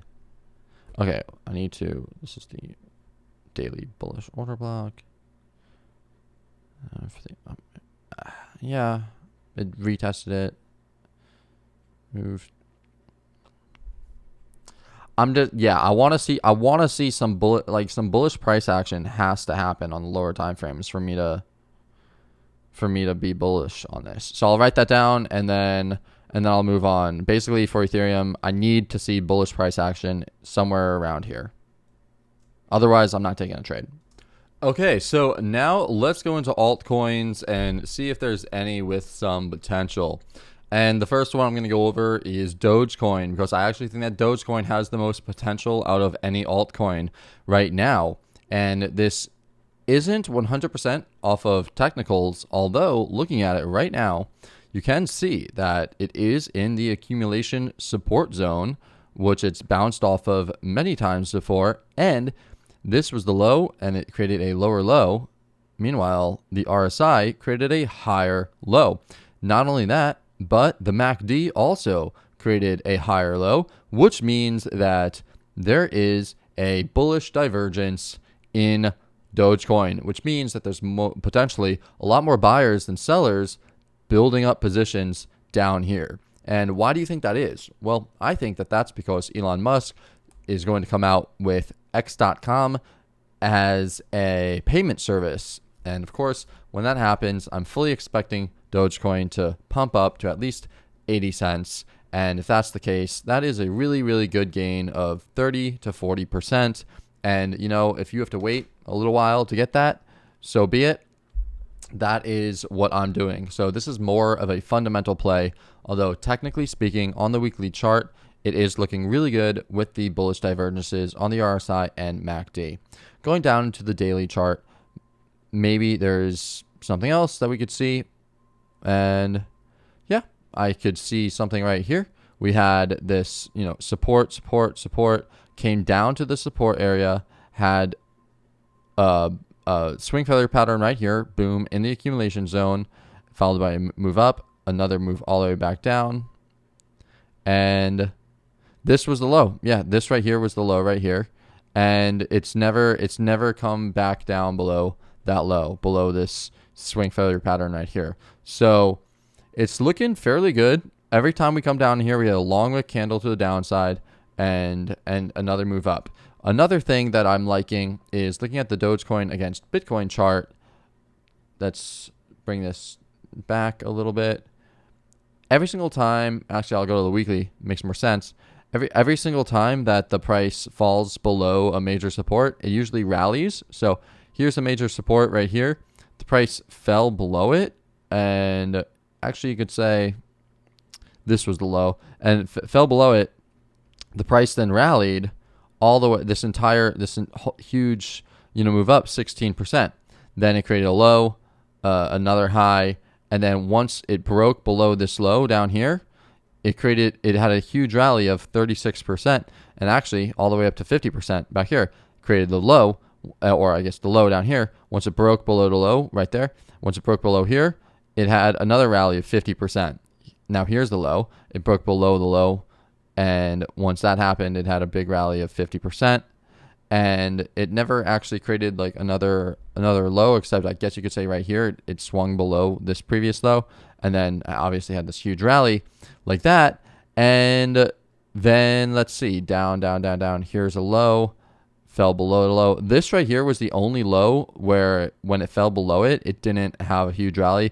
But if you bought it down here, eventually you could have sold for a gain of 20%, which is really nice.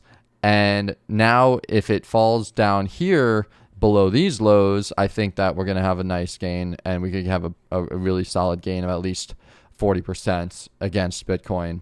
So I like Dogecoin, and I'm in a position right now, and I might stack more. I'm already pretty heavy in it, and I'm just waiting. I'm literally just waiting for a pump, and I don't care how long it takes. It could take months. It could take a year. I don't care. There's eventually going to be a pump. Fingers crossed. It's like it never pumps again, ever. And, but no, like I think there will eventually be another pump, and then I'll get out. So I'm just going to go down. I'm just going to keep on going down the list that I have. So we'll go over WLD. And by the way, here's the list. So this is the list that I have for alts, and you could see, if you see a coin that you like, then just go just scroll on the video to where it is. You could see it up here. I'm not going to individually mark out each of these coins, but you see the list that I'm going through. So just if you want any of these coins, then just obviously use the video and scroll to it. So that's that. So we have these coins, and what was I doing? Here it is. Yeah. This is WorldCoin, Ponzi coin. Basically, what I want for WorldCoin, is it against BTC as well? Yeah, it's also against BTC. On Binance, I'll add this to the watch list. Okay, why is this not working? Add it to watch list. Nope. All right, there you go. Boom. And bring it up here. I don't know why this is like literally the first coin that I have in my altcoin list, but obviously if it comes back up here, I'll look for shorts, and if it comes back down here, I'll look for longs. It's in a nice uptrend right now, but broke below the trend, retested it, and is falling all the way back down. So it's probably gonna fall back down to lows in my opinion. I like these lows because of the fact that these were the lows of the initial move down. So I do think that we will get a reaction from here. Probably, I don't think it's going to come all the way back up here, but we could probably get a nice reaction of 30% or so from the lows. So when it comes back down here, if it does, then I'll probably be a buyer. And that's against USDT. Against BTC, seems to be fairly... Obviously, it's in this range, but like this range keeps on getting bigger and bigger and bigger, because first it was in this range, broke below it, and then the new range looks like this, and yeah, broke below it, right here, retested it, and then fell below it again, retested it, went back into the range, and now it's fallen below the range. So against BTC, it looks like it's gonna retest this range again, just like how it did here, and then continue to fall. And then the next move would be all the way at the bottom.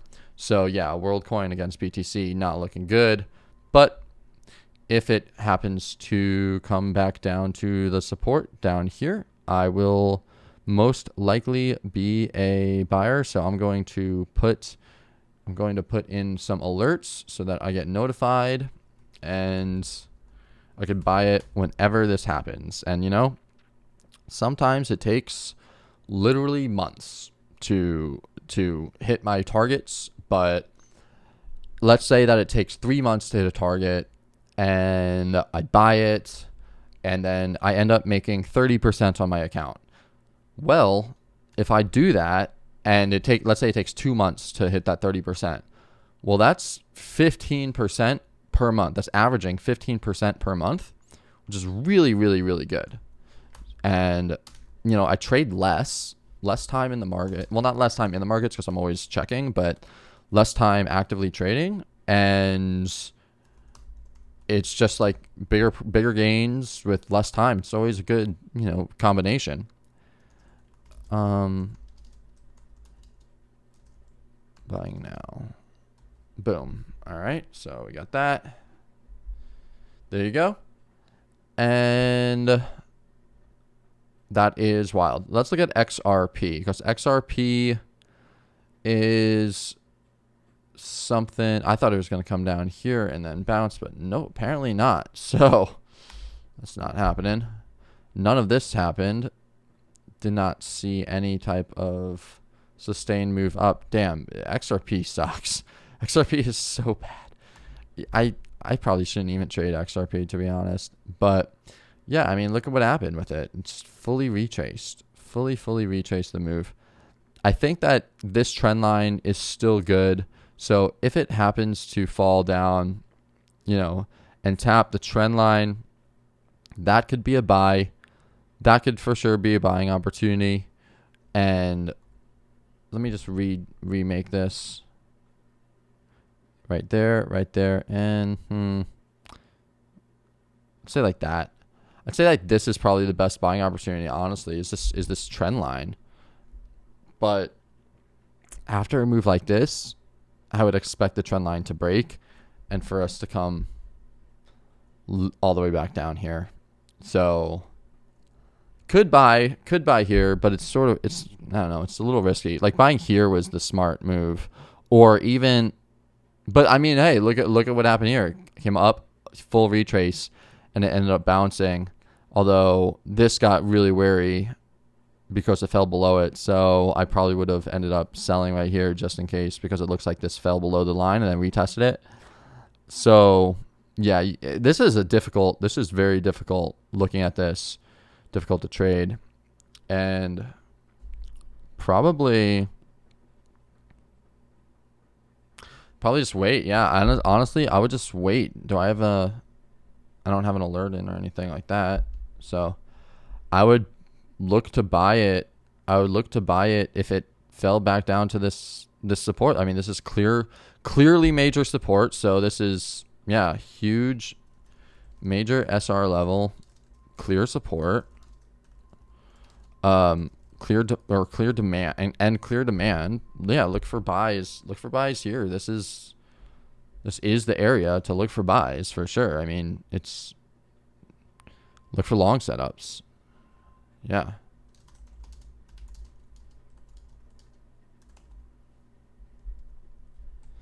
So I will publish, this is the weekly chart, so I have to go down to the daily chart, and what I'll do is publish this idea, XRP,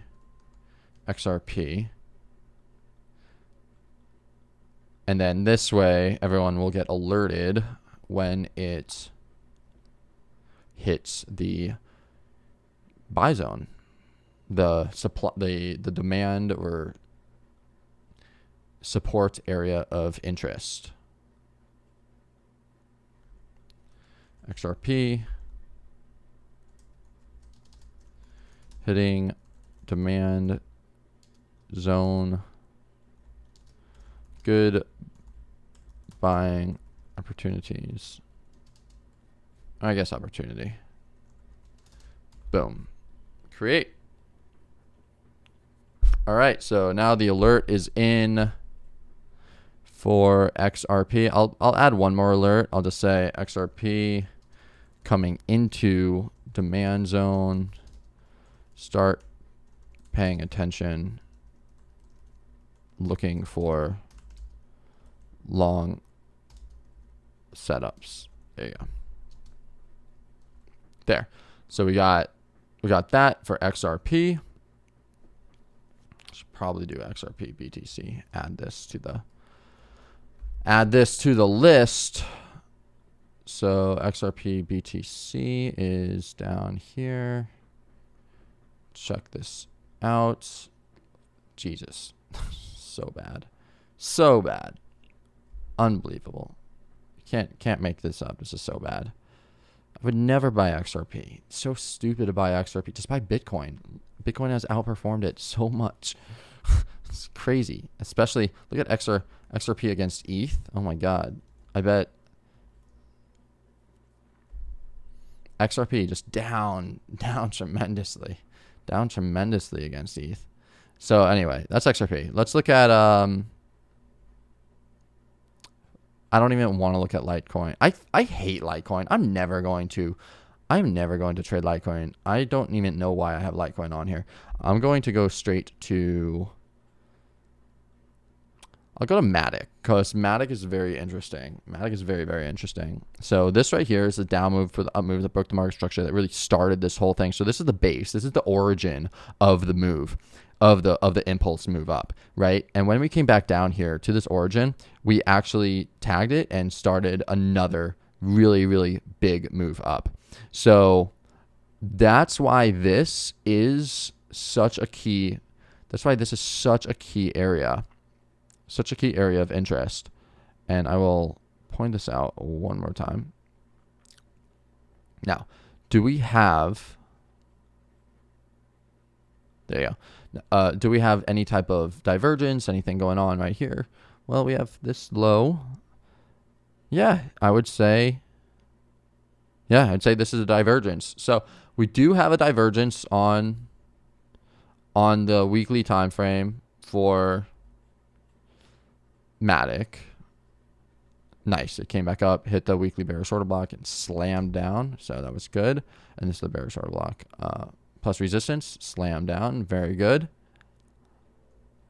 Why I did not take that trade is crazy to me, but whatever, it is what it is. So the weekly time frame also, MACD just starting to point up, and okay, so it looks like the MACD and the RSI for MATIC is looking pretty good. Let me check the MATIC BTC chart as well. Okay, so this is why I chose MATIC. This is exactly why I chose MATIC. Look at the MATIC BTC chart. Where do you buy? You buy down here. You buy at the support. Where do you sell? You sell up here. You sell at the resistance. Where is the price? It's down here. It's at the support. Okay, great.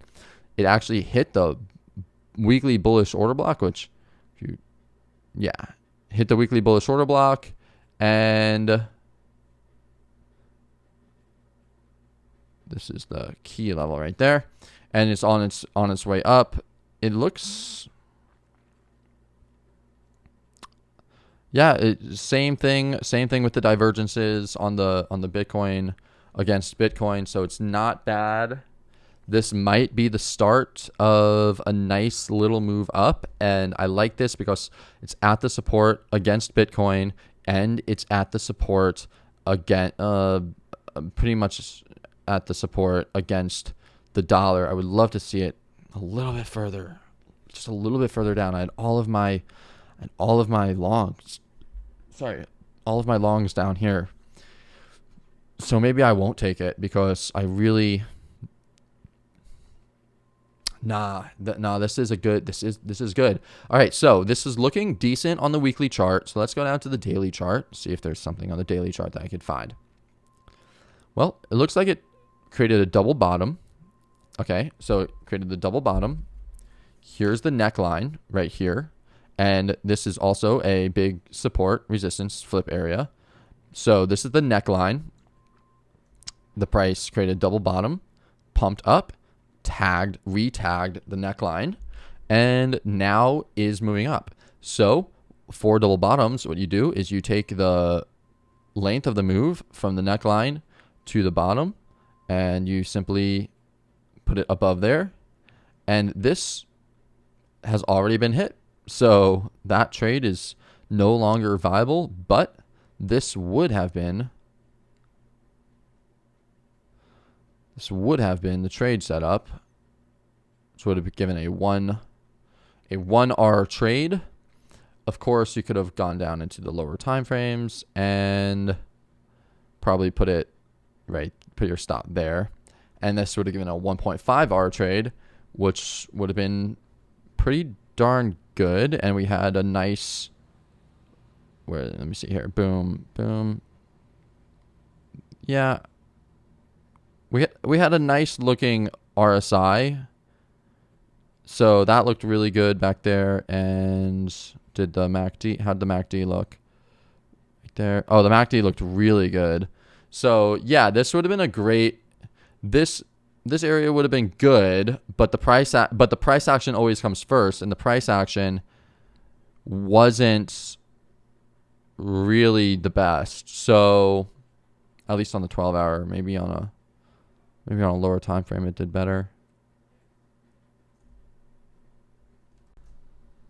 Anyway, this isn't actually, I'm not trying to do hindsight analysis here. I'm trying to do technical analysis to see where a good trade setup is. And I'm almost thinking that this is still a good trade setup. I mean,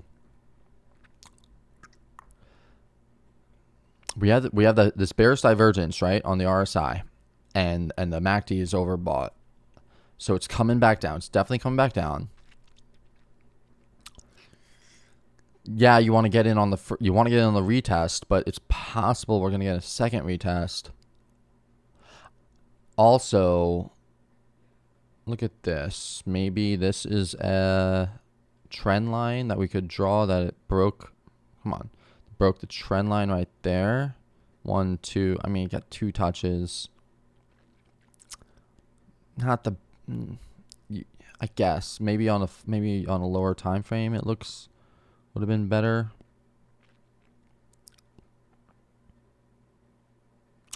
Somewhat. Still not like perfect. This would have been really good. This would have been a great double bottom if this was also, like, if this touched right here, then we would have 3 touches of the trend line, and as soon as this popped, you could have entered right there with a stop below here, and then plotted out the box, and this would have been a really good trade. But okay, so yeah, no, this is not the A plus trade setup anymore for me, because the A trade setup would have been either this one right here that I just explained, or it would have been getting in on the retest. It would have been getting in at the neckline, targeting the highs, and my stop probably would have been like right there, which would have been a 1.48R trade, but like the probability would have been high. So it looks like the trades are already done. It looks like the trades are already done for MATIC. I mean, I don't know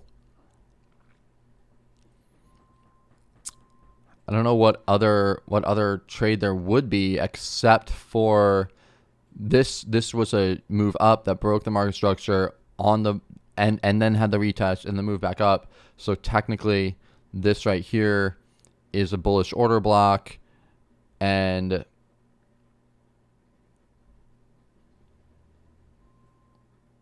one, two, three. It looks like this is the third wave up. If it's not the fifth, then it's the third. But go down to the 4 hours. It's the bullish order block right there. Yeah. Okay. It's also the 4 hours. So It's possible. It's possible to take a trade setup. I sort of want to take this trade setup like right here, except I'd have to see some type of bullish price action because this right here, this candle is so bearish. Then we have this indecision candle though. This would have been really nice. I would have liked to see this. It's the 1 hour, you know, the 1 hour, what do you call it? Bullish order block right there, right? So a wick down into here. Give me a wick, a long wick down into here, and I think that's a good trade setup. Only because look at MATIC again. Look at MATIC against Bitcoin. It's like it's starting the uptrend. It just broke out. This is actually really good. Just broke out of this consolidation. It's starting the uptrend. It's retraced. It's already popped back up above. It's already popped up back up above this whole entire area.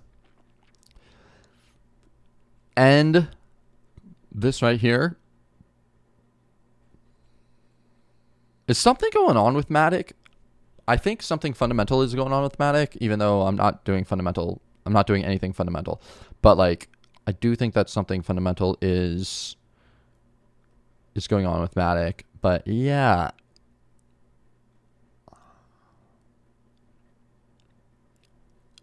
I'll give it a shot. I'll give MATIC a shot. Yeah, I'm going to risk. This will be my trade. This will be my trade for MATIC. I'll say, look, this is the neckline. It was a double bottom, and I'll write this out. Oh my gosh.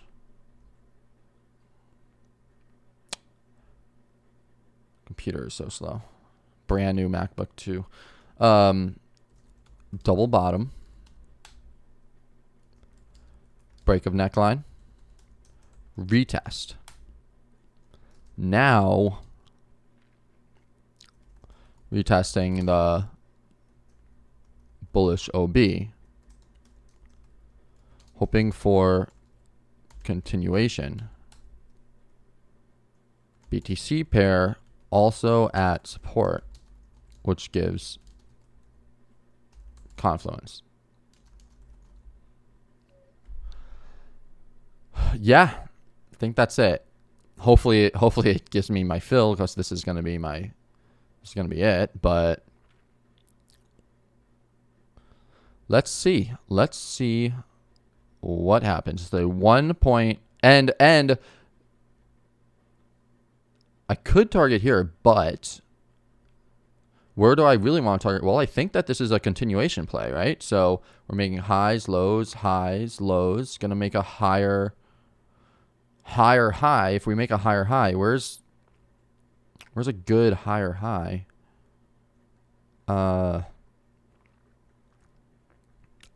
Here. I'll probably just do I guess I'll just do the equal high. I'll just do that because I don't really see, unless we take the fib from this move to this move. Yeah, okay, so this is the 50%. So I'll take it at the 50%, and that gives me a 2.3R trade. Okay, so this is a continuation trade based off of the 1 hour. Yeah. Okay. Continuation trade based on the 1 hour bullish order block after a double bottom formed. All right, cool. So this will be the first. This will be the first trade. The first trade that I'll take. A little bit of a leeway. 2.14R. No, I don't think you need. I don't think I need it. 2.22. Let's see. I'll give it a shot. It's a B. It's a B trade for me. It's a B trade for me. But also RSI and MACD. Oh, RSI oversold. MACD looks pretty good. Yeah, I mean,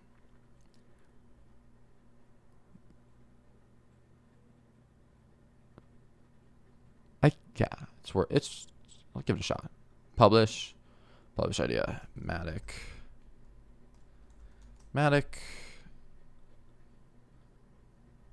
Continue. All right, cool.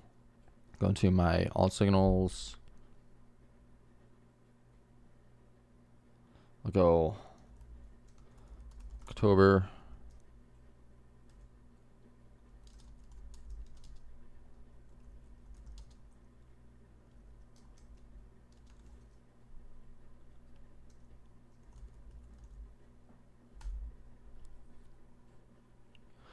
Yeah. All right. So let me put this into my trading. Let me put this trade in, and then I'll get back. Okay. So we got MATIC, we got Bitcoin. We went over WorldCoin, XRP, Bitcoin, ETH, Doge, and a bunch of other ones. Let's keep on going down the list. So I'm gonna look at OP, see what OP looks like right now. I don't like how OP is underneath this really, really large trend line. That's one thing. This actually sort of reminds me of Cardano when it was at $1, which ended up not, it broke down and that was during the bear market and just never recovered. So, yeah. And also, this is the weekly chart. And look, it's like 1 week up, 1 week all the way back down. The next week, all the way up. The next week, it's basically all the way back down. So you can't like trade. This is trading. The way to trade this is with the grid bot, where it's just like buy down here, sell up here, buy down here, sell down here. So if you go to the daily chart, it'll be a lot easier to just like see. But basically you have a bunch of buy orders like all stacked in down between like 1.25 and 1.2, and then you have a bunch of sell orders in between 1.35 and 1.4, and it's just like you make these short, small, well, actually no, it's like 5 to 6%. So yeah, this would be the way to play this. I mean, yeah, I'd say that would be the way to do it, is just have a grid bot, buy, sell, and just do that. So looking at it from another perspective though, obviously we got rejected from, it's like we're in an uptrend. We were in an uptrend here, which was good, like right here once it closed above this long trend line, but then once it fell back below it and then retested it and then fell again, that obviously is really, really bad. And that's when you would probably just say, okay, I'm going to take a short position here. Mine wouldn't have gotten hit, but you could have done it on the wick and said short position here, stop goes up here, and then target probably the lows. So I would think that it's going to come down. Yeah, I would definitely think that it's going to at least come down and hit this area at just over $1. This would be the buy zone for me for OP, just on the shorter term. So I'll put in a green, a green rectangle, and I would say that this would be where I would want to look for some type of bullish structure on the price action. So I would look for something like this, and I'll say look for bullish PA to get into a long at support. Yeah, and I'll go okay. Okay, so I put that in, and I put the alert in for my Discord group to get notified, and I just asked my Discord group, anyone have any coins they want me to do some technical analysis on? I'm finishing up my market update video now and have about an hour to do some more TA. So I got RUNE, VRA, and ARB. So let me go through these: RUNE, VRA, and ARB. All right, so first off is RUNE. Ooh, wow. Okay, so RUNE's in a really nice uptrend. So let's go to the higher time frame and just see if we're at any big area of resistance or support. So get rid of this stuff. Why the heck did this alert not go off unless I set it after? Maybe I was looking for I was probably probably set it up here, looking for the retrace back down into here for me to get in. I don't know, but regardless, it is looking not too bad. So obviously the big areas is 3.4 and then $1. So if you could get in at $1, that's the best, but it's in this nice uptrend right now. So what I'm looking for something that some type of pattern, some type of what do you call it? Some type of candle formation, something that'll give me some type of hint. Right now, the only thing that I'm getting is that this on the weekly time frame is that this is an uptrend and it's pretty strong, and there's not much weakness. So this is in a nice channel. Man, my computer is slow. I need to restart this. So we're in a nice channel right here on the upside. So the next spot to buy would be somewhere down here, hitting the bottom of the channel. This is obviously the weekly time frame, so we're gonna have to go down to the lower time frames. But we have this, right? It is, let's check this. This was a big resistance, big support, resistance, deviation. I'll call this a deviation, and then another resistance. So this is the true resistance. So this is a big support area right here at 1.69. Let's just call it 1.7. And then after that, all the way up here at 2.79, 2.8 is the next one. So let's go down to a lower time frame now and see what we have. So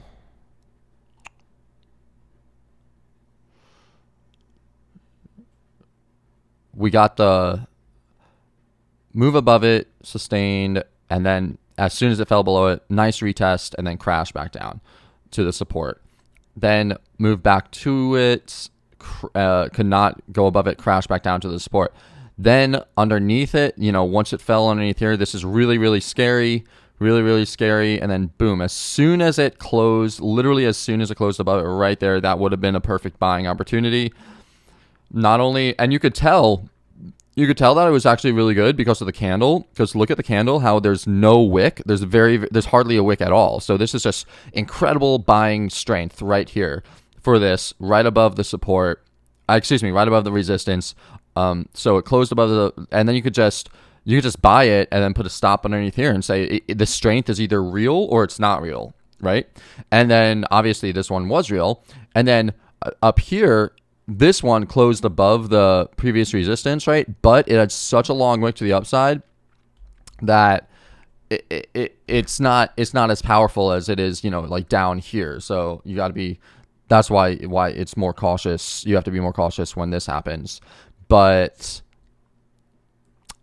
now, what do I see? I see low, higher low-ish, equal low, higher low, and probably going to be a higher low. Yeah, so I just think it would come down here, create a higher low compared to that, and then keep on going up. Yeah, that does look good. So this is the daily chart. So what I'll do is I'll say this is the bullish order block, the daily bullish order block. So let me put that in.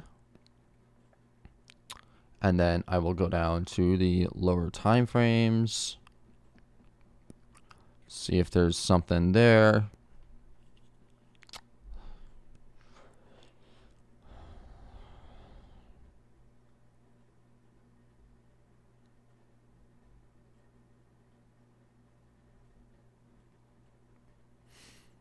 I would say this would be the best spot. It also looks like it's at the 78.6. So let me double check this. If you do it from the very, very top, it's at 78.6. If you do it from it's basically there, no matter whether you take it from here or whether you take it from there, So I would assume that the price is going to, it's either going to bounce from here or bounce from here, but this would look like it would form, a head and shoulders, right? And so I would target the equal from the neckline down, which, so I would put my stop underneath there, and this would be the play that I would do. I would do this. This is already a nice RR, actually. And then I would target, I mean, higher high. I would target a higher high, continuation. I would target a continuation. The first take profit would be here. And then the next take profit would probably be 2.69, or I would go to the daily chart and look back. And I think it was 2.79, if I remember correctly. Just look left, look left, look left. Probably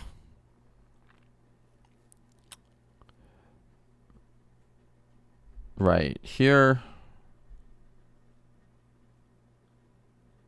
This would be target number 2 would be right there at 2.754. So this is what I would do for RUNE. This is assuming this is once again assuming a trend continuation to the upside.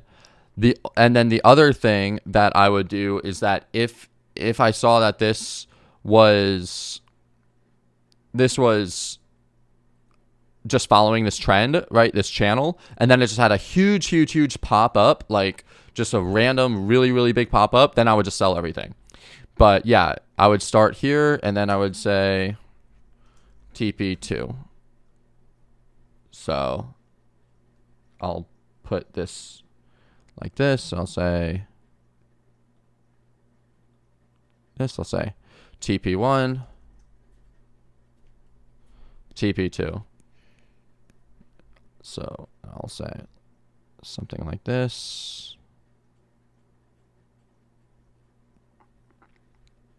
And I will copy this, and I'll give it to, throw it in here. By the way, this is why you should join the free VIP group in Discord. Link in the bio, link in the description, because, you know, if you want something, if you want a chart to be, for me to do technical analysis on chart, this is what I would do. This is what I do. So yeah, got that. So next up is VRA. Okay, so next up we have Veracity VRA. This is a coin that I remember. I used to actually be super bullish on this, and like from a fundamental perspective, thinking like, okay, this is like a buy and hold, and you know, it did 800%. Sorry, it did way more than that. Did 1,000% from the bottom of 2021. But if you would have got in, you know, in 2020 during the bear market, it did 20,000%. Nuts, man. I hope that we get these type of gains again. I don't know if we will, but like this quickly, you know, within like a year or two, because just so many things came into being during that time. But I do think we will get some really good gains over just a longer period of time, and then there will be a couple coins that do this again, but I don't think it's going to be as easy as it was before. But I guess we're going to have to watch and see. So I'm looking at this. I'm looking at the apparently I plotted this out before, but you can see we're in this, you know, crazy, this is the weekly chart. You see a crazy downtrend, just sell off, massive amounts of sell off, right? And then eventually we formed a bottom and we created a first low and then a high, and then we just sort of crashed right through it. And then that low became the resistance, that support became resistance, and then we crashed again. So then you would think like this would be the resistance, right? So then it came up, but it never hit it. It just sort of just like stagnated, just created this little consolidation, and then fell again below that. So then you would think that this would become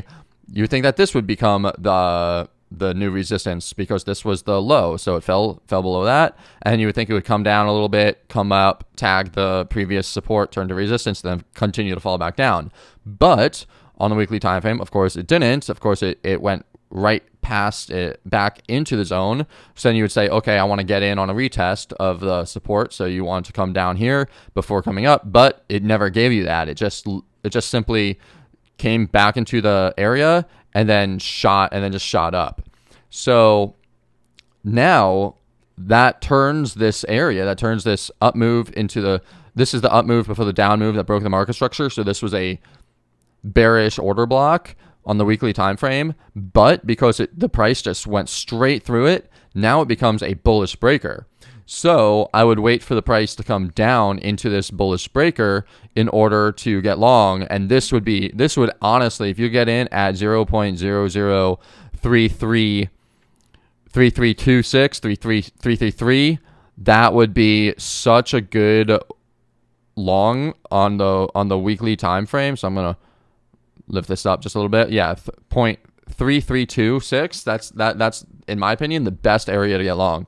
However, now we have this, this move right here, which it does make sense. It makes sense because this was a lot of resistance before finally the plunge. And then it was like support, fall underneath of it. I guess this was a liquidity hunt or something. And now a nice move up. So maybe we'll get something on the lower time frames that is closer to where we are now. Because right now, 1, 2, 3, 4, 5, 6, 7 days of pure up, and now finally one day, this is the first day down.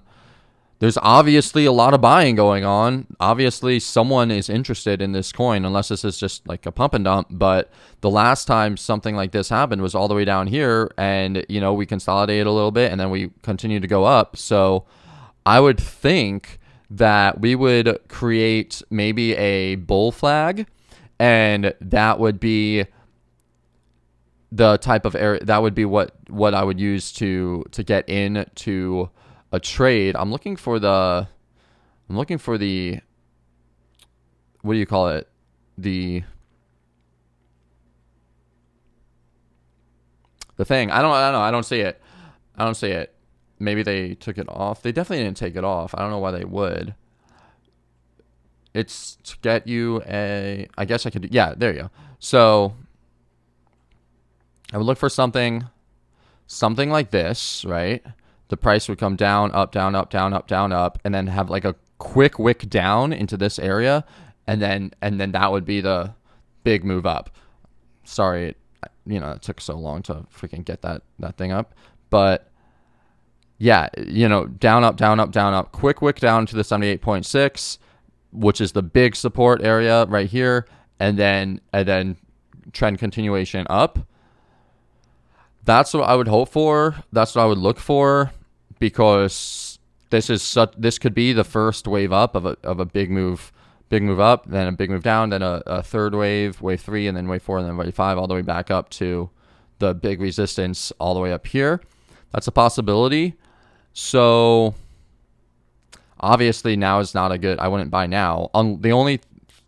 What I would do is I would wait, and I would see maybe it will consolidate here. Maybe it'll form a bull flag. Maybe it'll form a bull flag. Maybe it'll form an ascending triangle. Maybe it'll form a falling wedge. It needs to form something in order to give me a reason to go long. This right here is the most recent bullish order block. So you could say right there, and it has 0.005. So, that is a psychological number. So you could say that this is the first area. And so I would look for longs on the 1 hour chart. Like I would look for longing opportunities once it comes down into this area. But I wouldn't necessarily expect it. I would say, if I see a really good long opportunity, like let's say the price comes down and then it's in a downtrend, right? And then all of a sudden it goes like this, and then comes back down. Well, it broke the market structure to the upside. So then I would try to get in right here with a stop down there, and I would target, target new highs. That's what I would do. But the bigger area that I would see it happening with would be down here, because that's that area that I pointed out before. And it's the, this is the 61.8. So yeah, I would just look for long opportunities down here. And then if I don't get one, then I would look for it down here. But the thing with, like coins like this, like you gotta be like really, really quick with it. I want to see I would love to see a retest. I would love to just see a retest of this giant support area. So let me write this out, and then I will post it in the Discord, and then I will move on. Okay, so now we got VRA. So the next one was ARB. So let's go to that. Okay, so for ARB, there's not a lot of price action happening on ARB. And what did I write last time? Okay, so this was my analysis last time. Basically, just the key level on the chart. It's around $1, the big psychological level of $1. Although this was just above it, but there was all of these wicks down into this area, and so it's like major support, and then fell back below it. So I would assume that the price is either going to come up here and get rejected, or it's going to rise above it and then use it as support as a springboard up. So that's the big thing that I have for ARB. Looking down on the daily chart, you could probably, so I'm gonna bring this down just a little bit further, down to 102, because 106. Although usually it's actually, it doesn't, it gets lower. Like the price will bounce before it reaches like the certain level. So yeah, I would still wait. Like I would wait to short until it comes up here, because this is the big support area that turned into resistance, and it's that big $1 area. I think that's the place to go to look for shorts for sure. But obviously it's in a big downtrend right now. It's just continually making lower lows, lower highs. So ARB, I would not look to buy it at all right now. I would honestly, just like WorldCoin came all the way down to its original price, I'm going to set a couple alerts in here. I'm going to say just ARB hitting original price, goodbye. So if it comes all the way down here, which is probably another, oh my gosh, just create this. Create. I don't know why this is being so slow. Hold on 1 second. Okay, maybe it's not going to come all the way back down there, because this is like 80 to 90%. This is such a big drop. Yeah, about like 85% of a drop from where we are right now all the way back down to the origin of the move. So I don't know if we're going to get there, but I mean, who knows? It might. But if it comes back up here, I would definitely look to short it, and I would short it down here. So I'll just make sure that I have at least a couple alerts in up here to look for shorts. Obviously, it already got rejected from that area, but there's still a possibility that it'll pump back above it. What's probably going to happen is it's probably going to pump above it and then trick people and then fall back below it. And if that happens, then that's definitely going to be a sell for me. If it goes back above $1 and then falls back underneath of it, automatic sell. But right now it just looks like crap. Looking at ARB on the Bitcoin chart, obviously it's in a very big downtrend against Bitcoin as well. And this area is really in line. Yeah, this area is in line with the $1 big psychological area on the USDT chart. So yeah, if ARB comes up here, I'd want to sell it. Obviously, it sucks it got front ran, because this would have been such a good opportunity to sell. So I think that next time it comes up here, there's a big chance, there's a high chance, high probability that it will come up here and then just absolutely nuke from right around this area, unless it just stays, like crap. It just stays below it until the bull market, and then by that time people have already accumulated so much, and the market is in such a good spot that it'll just keep on going up. But if it comes up here before the bull market, then yeah, this is where I would sell for sure. Probably should have front ran it, but wasn't. I don't know. I just I wasn't. I didn't have my alert in all the way down here. I had my alert in up here. So, but I have alerts in now, and so yeah, I really don't like the way that Arbitrum is looking against USD or against Bitcoin. This gave some promise, it had some promise right here, because finally it was, consolidation with a little bit of uptrend. But this is such a big resistance. This is such a huge resistance area that hopefully it'll come back up here and create fairly soon and create a double top and then crash back down. So yeah, I'll put some alerts in saying to probably sell when it comes up here. Okay, so we got ARB. Next up, there is Tau, my favorite. So TAO. I need to do a deep dive into Tau is what I need to do. So we got Tau. I hold a lot of Tau. If you've been following me, then you know this. I love anything that has to do with AI, and I think that Tau has a lot of potential. So but obviously I really need to do more research, more of a deep dive to make sure that it's as good as I really think that it is. So I like but I do like how it came out this year. It's a new coin, lots of hype, lots of potential. So obviously it came out and it just started selling off. But then it had this nice recovery. It never got back up to the highs of where it started, which is unfortunate. But that $100, let's see what alert I have for this Tau. Take second profit. All right, so I'm gonna change this alert.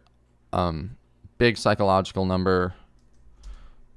Big psychological number 100. Take profits now. Yeah, so I'm gonna take all of my profits just under $100 for Tau. I'm gonna do it probably at $97, $96.91. I'll just 96. No, actually no, because I'll do it underneath 96.69. I'll do it at 96.37. I'll do it right there. That's where I will take a lot of my profits. Let's see what this horizontal line. Take first profit. All right, this one I don't need. There's no point in taking my first profit here if I'm just going to take all my profit there. So I'm going to delete that. I'm also going to delete this line, and I'm going to write this in here on this line. Edit. Let's see. Boom. All right. Big. Not just big, very big. Psychological number 100. Taking all my profits here. We'll reevaluate soon, or we'll reevaluate after. Yeah. So that's what I'm gonna do for Tau. Once, let's see here. Let's see what is it looking like right now on the weekly time frame. We made the low, then we made the high, then we made the higher low, then we made the higher high. This right here was the weekly. This right here was the weekly bullish OB, so we'll put that there.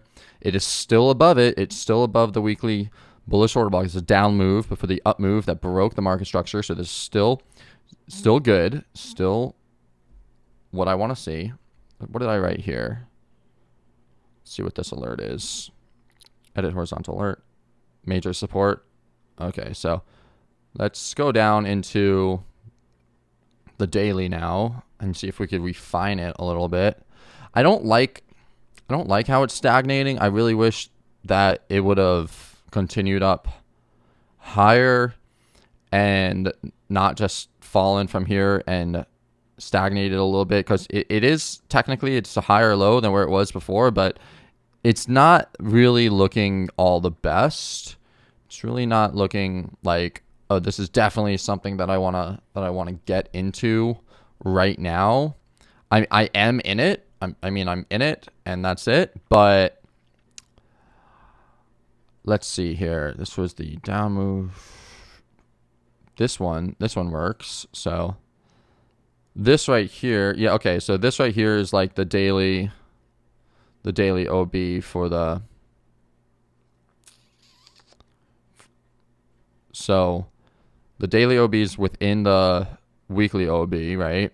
So that's good. So I would, right here, yeah, there's a lot of buying pressure. And you could tell, right there, lots of buying pressure for Tau. But it should have been like I'm looking right here. I'm looking here and I'm like, what do I see here in terms of the candles? I like this candle. This is a nice bullish candle. But I'm not liking today. I'm not liking the way that it's, this candle is forming right now. But the daily candle it still has 8 hours. So you can't say that this has formed yet. I do like this. If this was a wick underneath here and had an SFP, that would have been like a really good buy. But like, I like this one. This is like a bullish hammer at the support into the daily and weekly bullish order block. And then, so you buy here, put your stop underneath, like right there. If it was at the exact stop was right underneath of it, you would have got wicked out on this candle. But if you put it just a little bit further down, then you would have, captured this move up, create a higher high. So low, high, higher low, higher high. Now it sort of needs to hold this area. Maybe it could come a little bit lower, but like, I don't want to see it fall beneath this. I don't want to see it fall like beneath right here. Because this is actually, yeah, like looking at this, no, this is, this is the daily bullish order block right there. It's in it right now. So it sort of needs to stick here. And then going back to the weekly, let me just make sure I had this correct. Yeah. So this is the weekly. It tagged it and it worked. So really, I wouldn't want to see it fall back on the daily time. I wouldn't want to see this. I don't want to see that. I want it to hold. And if it does, then good. If not, then I would probably target lower. And I would I would wait until some bullish price action formed, back up here above $50. $50. Oh, another big psychological number is $50. But right here, big support area. Big support area, big support area, big support area. So yeah, $45 is obviously a big support area. I think that it's either going to bounce from here around like where it is, $52, or it's going to come down to 45.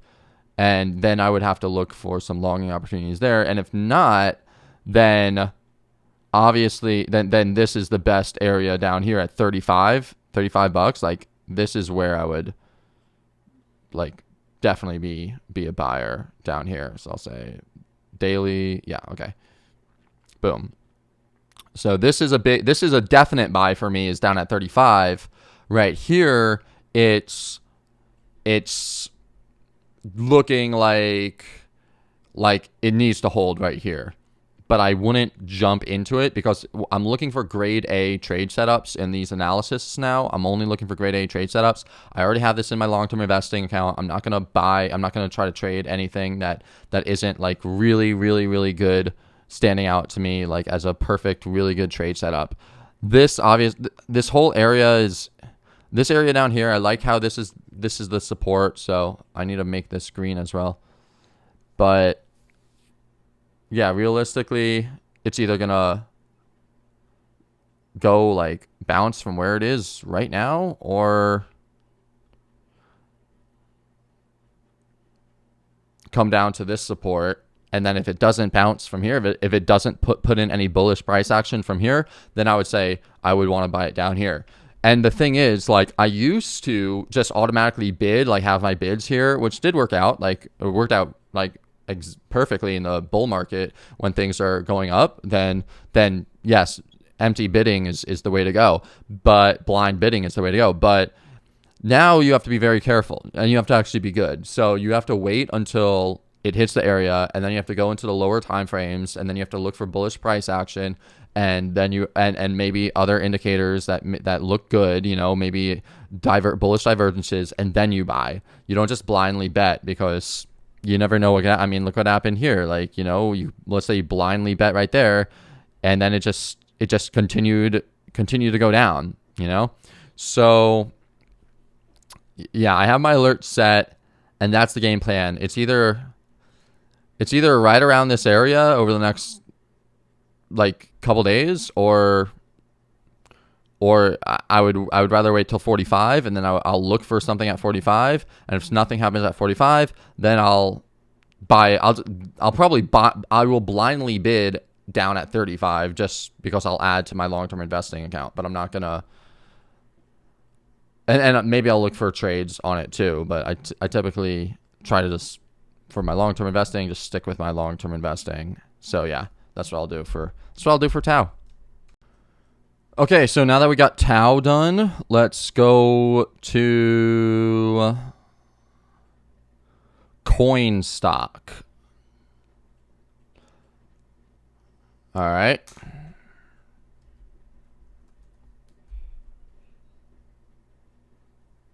Well, actually, let me just go down into the lower time frames really quick, just because we are at the daily bullish PA,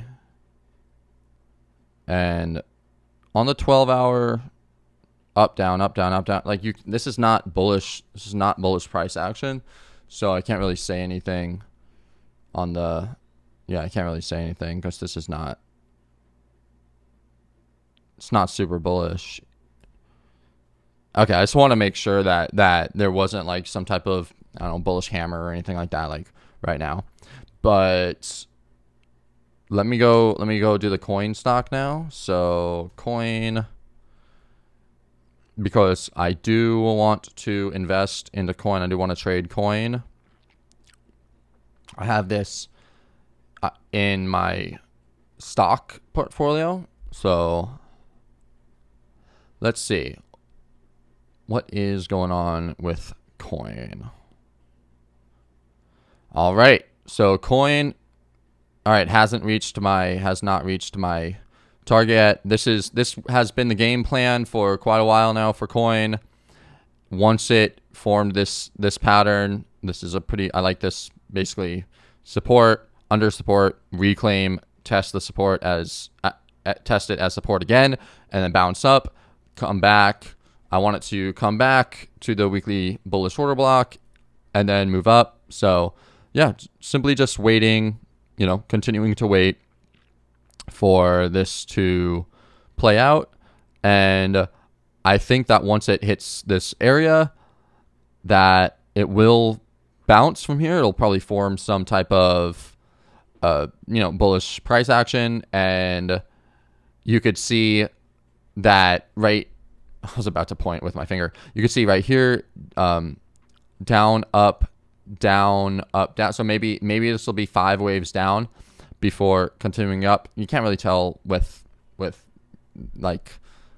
Never mind. I was gonna go into like a rant about Elliott waves, but yeah, no. This is literally. This one is simple. This one is so easy. Literally. Weekly bullish order block, down move before the up move. I'm waiting for it to come back down to the origin of the move because I think that institutions of smart money want to load up even more down at these areas. So I'm just waiting for it to come down to the origin of the move, and then I'm gonna target the highs at actually I'm gonna target a little bit under. I'm gonna target right here at 90. I'll target 96.6 because, well, because of the big psychological number of 100. So I want to get out before that. So let me write this down right here. 100 big psychological number. I'll put this above, whatever. No, this is fine. So yeah, this is my, it's as easy as it comes. That's the weekly, and then going down to the daily, there's the daily bullish order block right here. There's a down move for the up move. So this, if I see bullish price action happening right in this daily bullish order block within the weekly bullish order block, that's such a good long. I would definitely want a long, and then yeah, I would target up here, which would be right underneath the big psychological number of $100. So that's the game plan for coin. Okay, so I just put that in the Discord, and that is it. So I don't have any more coins to chart, and I'm going to I'm going to have to work on my video for my long-term investment accounts, because obviously that's the more important video, right? That's a very important video considering how deep we are in the bear market, and how, the Bitcoin halving is coming up, and you want to make sure that you're prepared and you have money in these. Well, I mean, I don't know. I'm making sure that I'm prepared and I have money in my long-term investing account that I'm willing to lose, even though I really don't want to, because, things are already down a lot. But I do believe that next cycle we will have. I do believe that we will have another cycle, and I do believe that it will be really, really big. Whether, like I said earlier, whether we get, a 50x, or we get a 10x, or we get a 5x, that's still better than what you're going to get in most cases in most investments. So let's say it happens within 3 years because it's 2023. Actually, let's say it happens within 2 years because it's 2023, and I predict that the bull market is going to be in 2025. That 2 years to get a 5x. And technically, realistically, it's like 3 years, because we've been investing for the last year or so. But regardless, yeah, it's still really good. So fingers crossed. We gotta just do what has worked and what we believe is going to work, and we have to base it off of sound logic and reasoning. And that's the only way. That's really the only way to win. We have to take risks, and they should be calculated, and they need to, like I said, be based off of sound logic and reasoning and make sense. And even if it doesn't make sense, like, it needs to make sense because it doesn't make sense. Like, for instance, coins that are very, very that are worth like zero, like a penny, like a penny or under a penny, they go up. It doesn't make sense that they go up because of their price, because if you're smart, it doesn't really have anything to do with price. It has to do with the market cap and the circulating supply and all these things. And the price is irrelevant because it's a percentage base. But retail looks at it as if, oh, this is, under a penny. This is cheap. So I'd rather own, 5,000 of these coins than, 1/10 of a Bitcoin. And so the price does matter. That's a something that doesn't make sense, but makes sense when you look at it through that perspective. So you have to have a wide range of perspectives and understand human psychology. And so with that, I think that's going to end it for this video. Thank you so much for watching. Once again, please like this video if you haven't. Please subscribe if you haven't. Write a comment saying, whatever you want to say, saying like good job or like keep it up or whatever. Also, I'm going to be making, man, I'm so excited for these videos that are going to come out for like technical analysis that I'm making. And other than that, I will keep you guys updated. I'm probably going to head to Colombia soon, and I'm going to just set up base there for the next couple months to really just hone down and go into monk mode pretty much, and just complete focus for the last quarter of the year, and just really make sure that the last quarter of the year is phenomenal, and that I set up 2024 to be the best year ever, the most successful year ever, 2024. Although I don't know if it's going to be the most successful monetarily, because of the bull market. It's hard to, you know, beat that, but because it's so easy. But I could set it up so that whenever the next bull market comes, it will easily be the most successful. And hey, who knows? Maybe I can get it to be just as successful as when the bull market was here. You know, honestly, anything's possible. So we'll see what happens. But yeah, I'm definitely gonna do that. So catch me in Colombia in 2024 and Bali. Anyway, thank you so much for watching. I'll talk to you all later. Peace out. Bye.